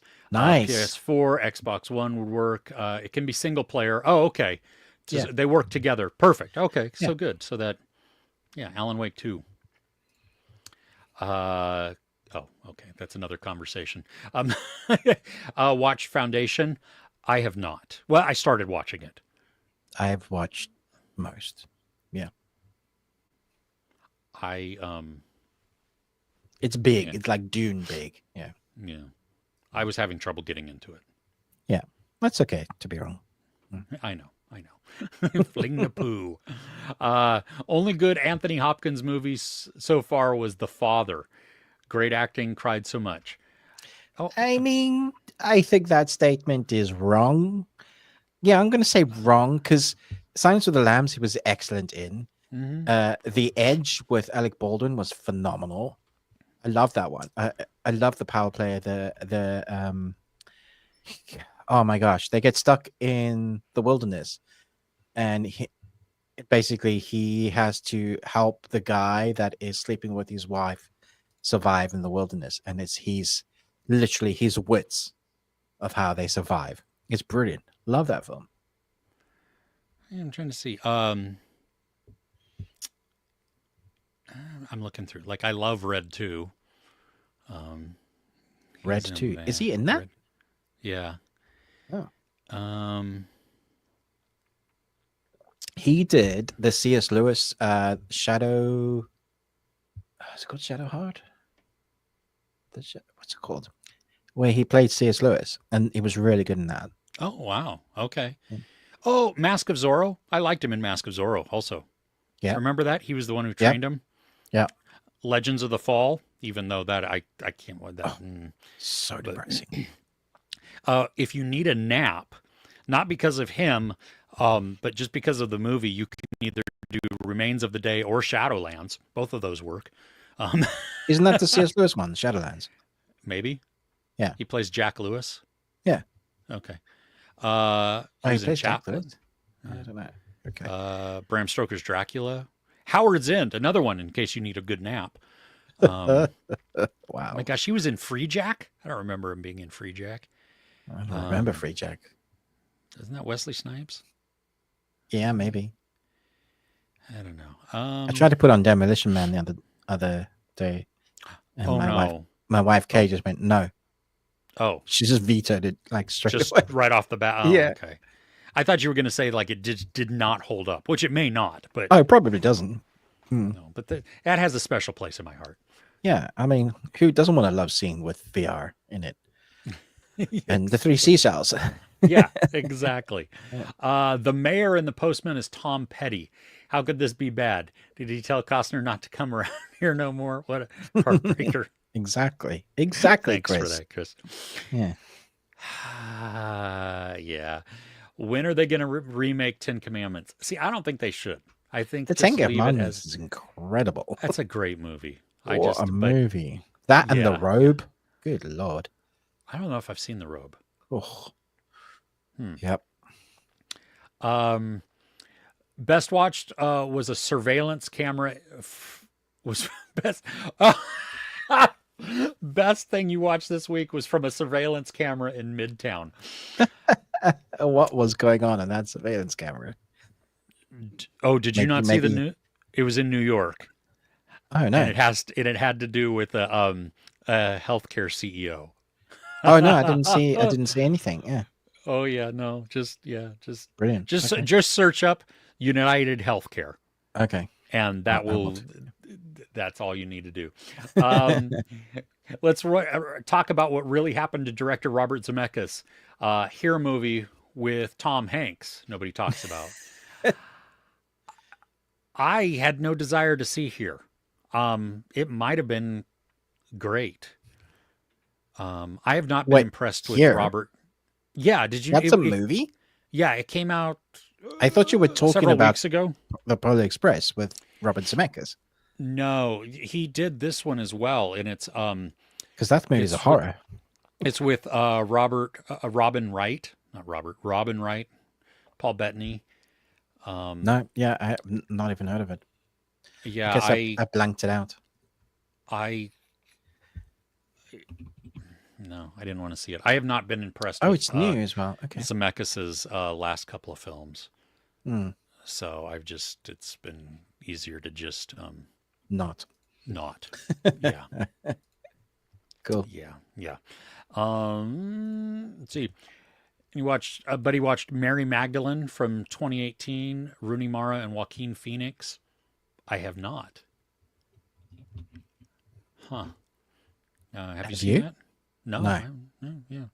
Oh, yeah, We the People. Have you seen it? I knew Chris would bring up Y2K in the poop. Saw the review. Yeah, exactly. Who's your favorite subscriber? Ruben is mine. Mine.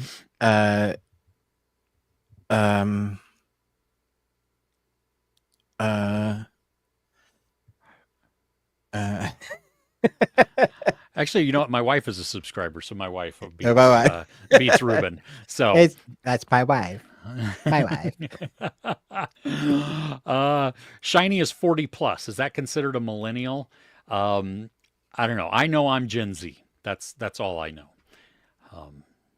Yeah. Mm. Chris Retzlaff weeps at the trailer for Here. Don't think you can make it through. Christopher Reeve's story premieres tonight as well. Ooh, that one's supposed to be really good. The Ooh, really? documentary. Yeah. Yeah, wait, Christopher is that- on Super what? Man. Yeah. Is that HBO? Must I be, think it is. because it's DC, right? Yeah, let's see here. In the US, it is. Oh, yeah, I guess so. I mean, you can rent it right now also on Prime. right. So, Right. Wasn't Y2K one of the old Will Smith songs or the albums or a Backstreet Boy album I made think you're back in the day? thinking of Millennium. It might Will have it? been his album. What was his album called? Was it called Y2K? I don't know. Maybe. I don't know. Yeah, yeah. Um, let's see. Chris writes, I love Skeleton Crew. Told episode 3 is really fun. Great mix of Donner, Amblin, and Disney Easter eggs. Yeah, I would say Interesting. that's correct. Okay. Episode 4 is probably a banger. I think some of what you're talking about, Ruben, is going to be explored. The ship, the key, the great work, and Mm. Neil is so tender. Is Neil the elephant kid? Yeah, Okay. maybe. Tracker is trash. Uh, oh, Ruben and Chris, best found footage horror movie. Noroi the Curse. That's a good one. That is a good Um, one. Yeah.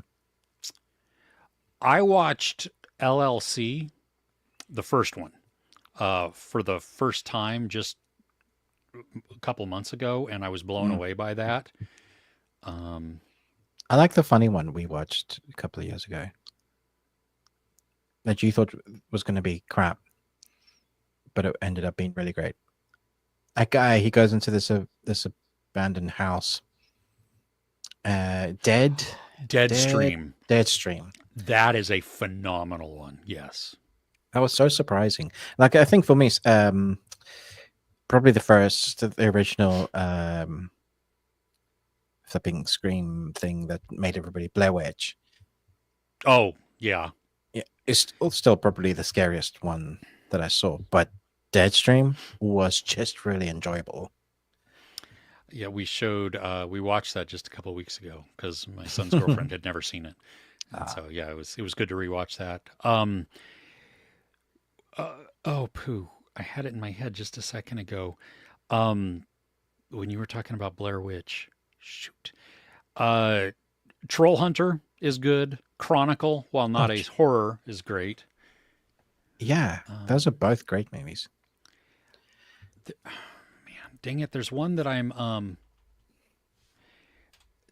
like, it's like just so good, and I can't remember. Oh, what's the Bay? The Taking of Deborah Logan. Oh, Um, dude.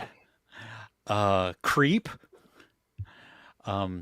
Some of the Wreck. That's the one I was thinking of. Yeah, you like the Wreck one, don't you? Yeah, yeah. Go and you know what's funny is I had seen Quarantine first, but I didn't realize that Wreck was the original and Quarantine was the remake. And so when I watched Wreck, I was like, oh wow, that was really good. So Mm.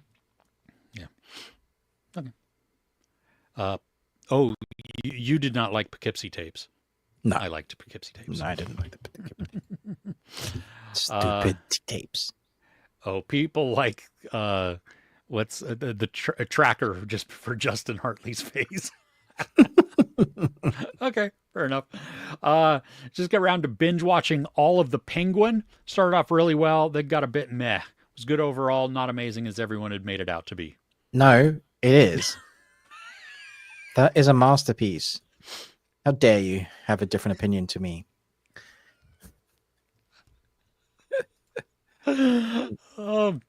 Okay, Seven Seas Drama thinks Anthony Hopkins was great in Remains of the Day.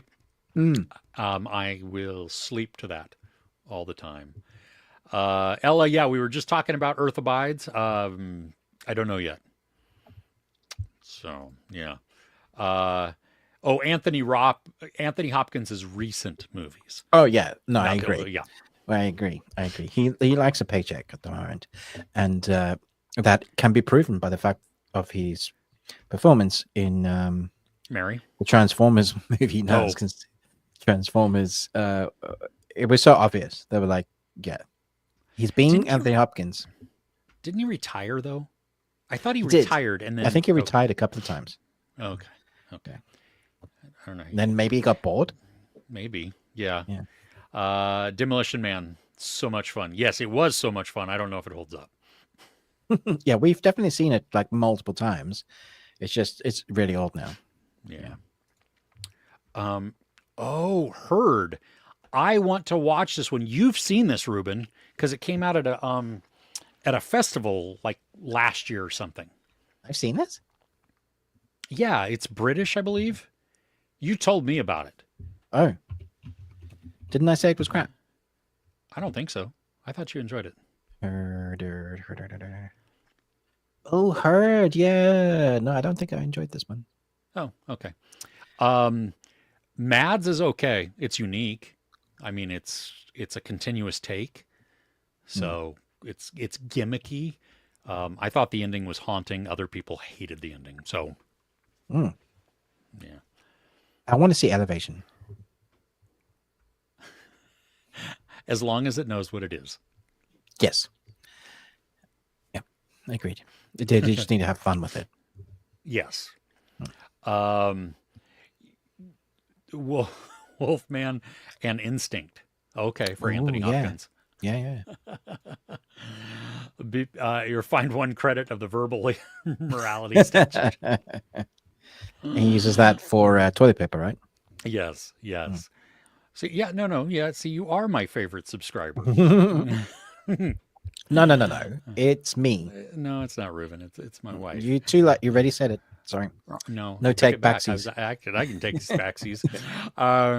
He was such a decent man. Who?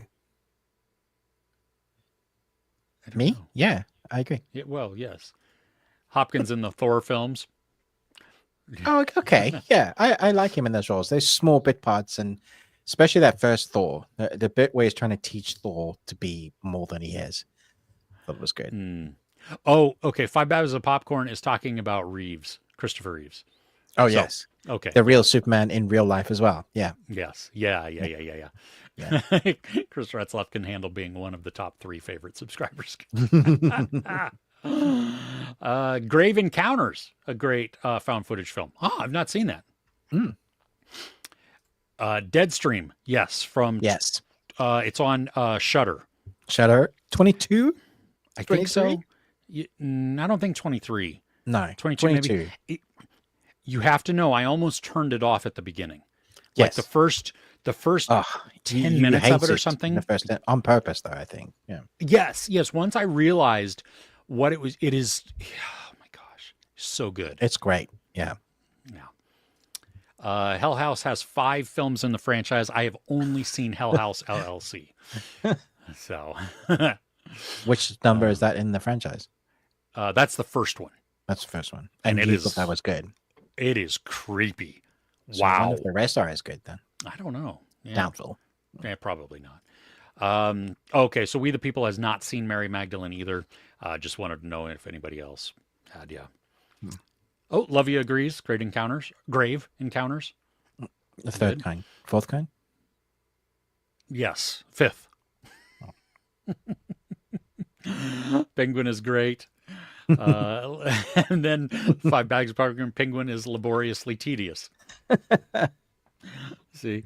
Listen, just because you wanted to use all your big words of the day doesn't mean that you're not right, because for you, it might have been that. Oh, that's funny. Let's see. A favorite found footage film was Post. Man? 2020. No, I don't know what Post is. Oh, you know what? Host was great. Oh, maybe that's what you're talking about. Host was great. Yeah. Host. Yeah. The 60-minute. Yeah. Oh my gosh. That was surprising. Yeah. Yeah. Yep. Okay. On Crochet a While and Listen's list, Night Bitch, Filthy Animals. What did they give Night Bitch? No, they didn't. That's the to watch. Yeah. I was thinking about going traveling to go and watch that. And in the end, I didn't have the oomph because there's another cinema, but it's like an hour away. Catch trains and stuff. Oh, okay. The Return. I don't know what that is. I don't know if I really am looking forward to my most anticipated film of the year, Chris. Alpocalypse. Dude, I'm telling you. It's the sequel to Armageddon. And I may reach out and ask for a screener. See You if they'll totally give me one. should. Yeah. Yeah. The return is Rafe Fiennes and Juliette Binoche. It's about Odysseus. Ooh, that I'm totally down to see that. I like that story. Let's see, La Palma on Netflix. That's just okay. I just watched that. It's 4 episodes, so that's a good thing. It's okay. It's tense, but 1992 I have not started watching yet. That's on Netflix. And then Dexter Original Sin. Oh, when does that start? December 13th, this coming week. Okay. So, and We the People says The Penguin was amazing. So, apparently the book for Night Bitch is pretty good. Okay.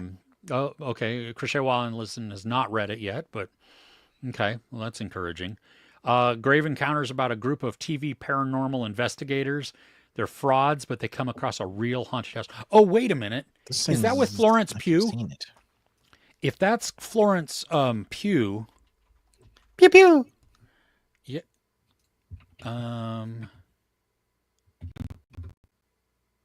2011 can't be Florence Pugh. She's not that old. Oh no, that's not this one. But she's in a movie that's similar to that. Like she's in the movie. I know, right? I'm telling you. No, that similar premise. Like they're this brother and sister paranormal investigator type thing, but they're totally fake. It hasn't come out yet. No. It's been out for for several years. I saw it on Netflix. Favorite zombie show besides The Walking Dead was Black Summer. That's a fun one. I had fun with it. I like Black Summer. Yeah, that was good. Yeah. Yeah. Night Bitch as well. And it's going to try and watch. Chris is also going to try and watch new Dexter. Sweet. Maybe we can all talk about Dexter. I'll watch the first whatever episodes they drop. Okay. I know. You guys can talk about that. Yeah. My wife does not want to go see The Return. She is not a fan of The Odyssey. Oh, but you are. I am a huge fan of The Odyssey, which is that's like one of the only books I ever read in high school. Oh, right. Okay. Brilliant. Yeah. Oh gosh. Host. Okay. Yeah. Host is phenomenal. Host is great. Yeah. And my wife, her degree is in literature, and she just cannot stand. Oh my gosh, that I can feel that pain. Yeah, that's funny. Yeah. Oh gosh, I started watching new DC. Oh, Creature Commandos. Commandos. We talked about that earlier. No, Ruben has not yet. I plan to. Yeah. Okay. Since we were talking about things coming up, Ruben, do you want to hit up that? Yeah. Okay. There's a new Netflix film coming this week that it could be crap, but if it knows what it is, it could be good. I'm gonna try and watch it tonight. It's got what's his face that does the whatsy things. I know exactly the action thingy. You know exactly what I'm talking about, right? Yes. Carry On. Carry On. That's it. Yeah. Do you know what I'm disappointed in the trailer? Is that they show who the bad guy is. Oh, I haven't watched the trailer, so don't watch the trailer. I'm not gonna watch the trailer. Okay. So you've seen the trailer, and oh man, that's stupid. Okay. I don't. Yeah. So there must be more in this. It's Taron Egerton. Yeah. And I like him in the two what's the name movies. Oh, the Kingsman. Yeah. Yeah. It was great, and also the one where he's on the skis. Eddie the Eagle. He was excellent in that. I like Taron. So the fact that he chose this film, even though it's a Netflix original, which for some reason now has leaves a bad taste in your mouth. I'm like, when's the last time we actually had a good Netflix film? I don't know. I'd have to go through my playlist and see. Yeah, no, but I'm literally trying to think, because the series are generally okay, not terrible. Yeah. Let's see here.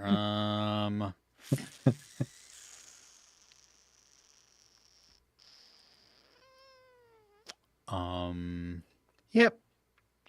wow. Was they even one this year? Um, um, wow.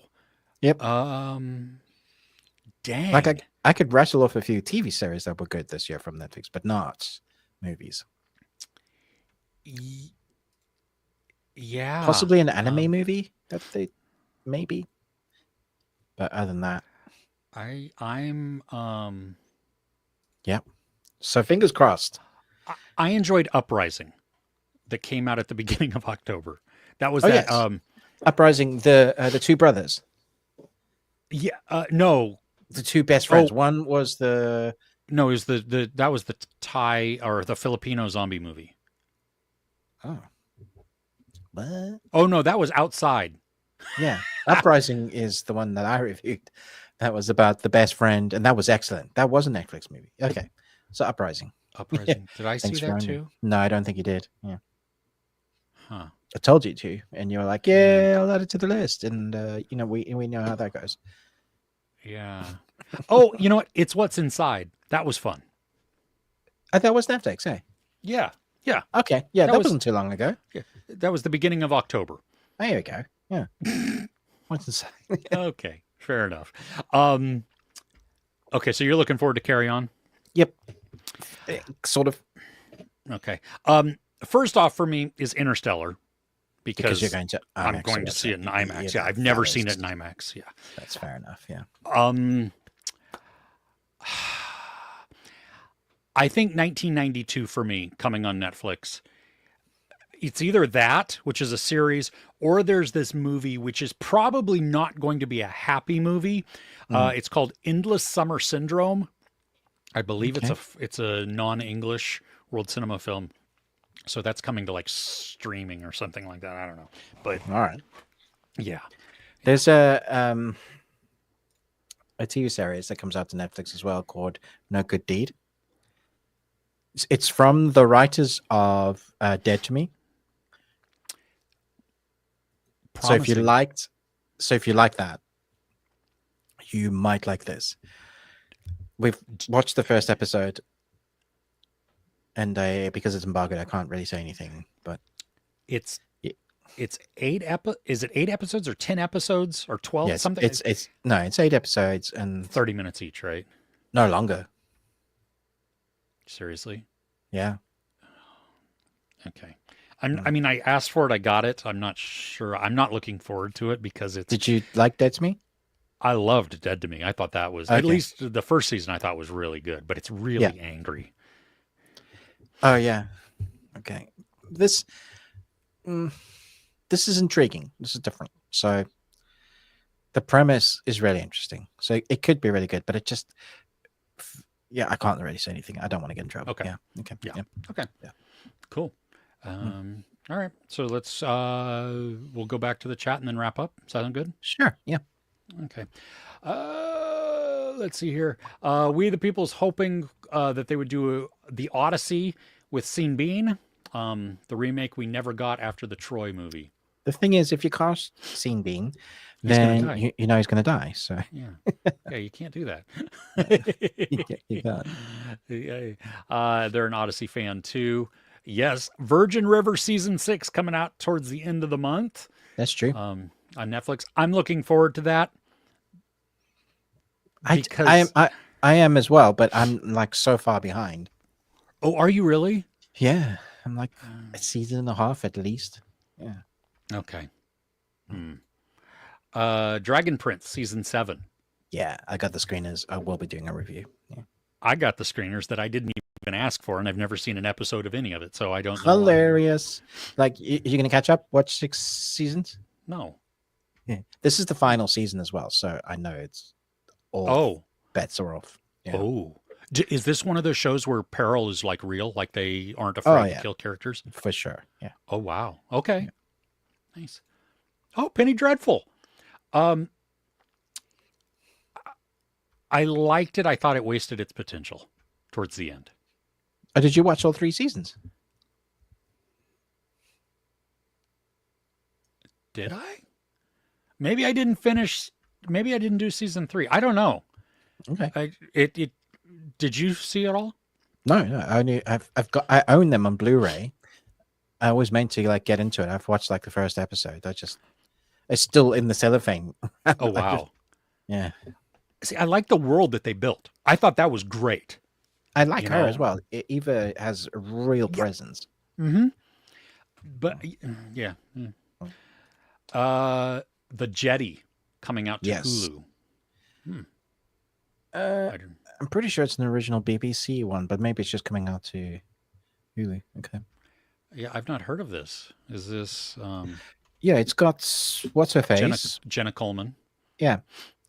Yeah. Oh, it's a mini series. Ooh. Yeah, it's definitely a BBC drama. Oh, this is totally up my alley. I think I've seen it actually. Sorry.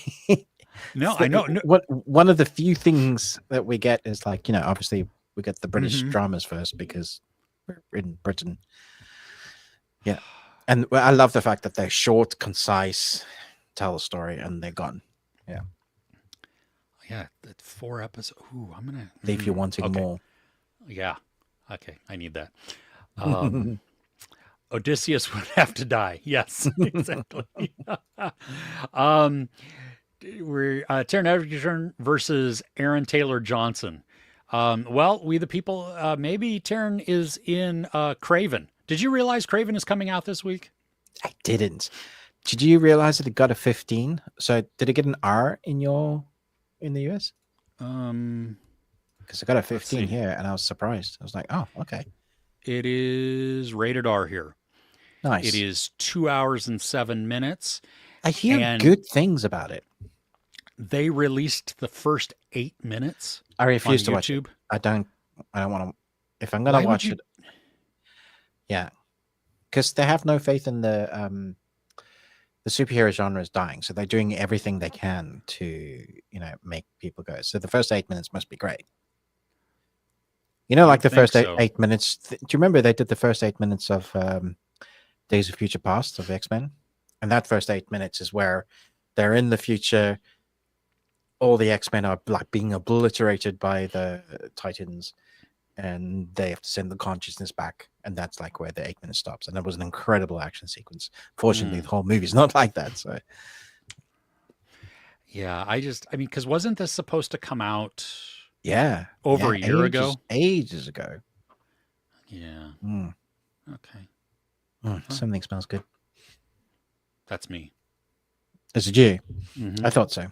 I smell wonderful. Oh, Ella is also rewatching Penny Dreadful. Nice. Maybe people are just feeling in that mood. Mm-hmm. Supernatural, dark, and gloomy. Yeah, maybe you should break it out of your cellophane there. Yeah, I might. Oh, goodness. Okay, everybody. Well, hey, we appreciate you. Thanks for watching. Don't forget, like, share, subscribe. Ruben with the Ruby Tuesday. Me, Chris, Movies and Munchies. We have our Patreon, patreon.com/thebeardedones. It's £1, which is the entry point there. And then there's over 100 videos, 2 more coming out this week. Yep. So, yeah, it'll be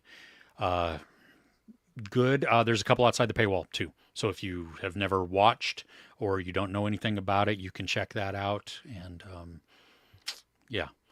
see what it is. You on the flip side. I want to rewatch that. Definitely need to. Okay. Just getting by. Chris Fretz, you liked the first 8 minutes. It really doesn't reveal a lot of the plot or story. Well, that's good. Because the trailer, I felt, gave us like almost all the movie. So, all right. Jack O'Connell, favorite underrated actor. Oh, Jack O'Connell's great. Yeah. Is he? You'd know him. Okay. He's done. Not Chris O'Donnell.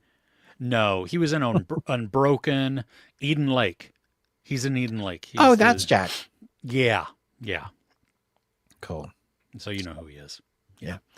So, all right. Everybody, thank you so much again for joining us, and we shall see you next week. All right? Take care.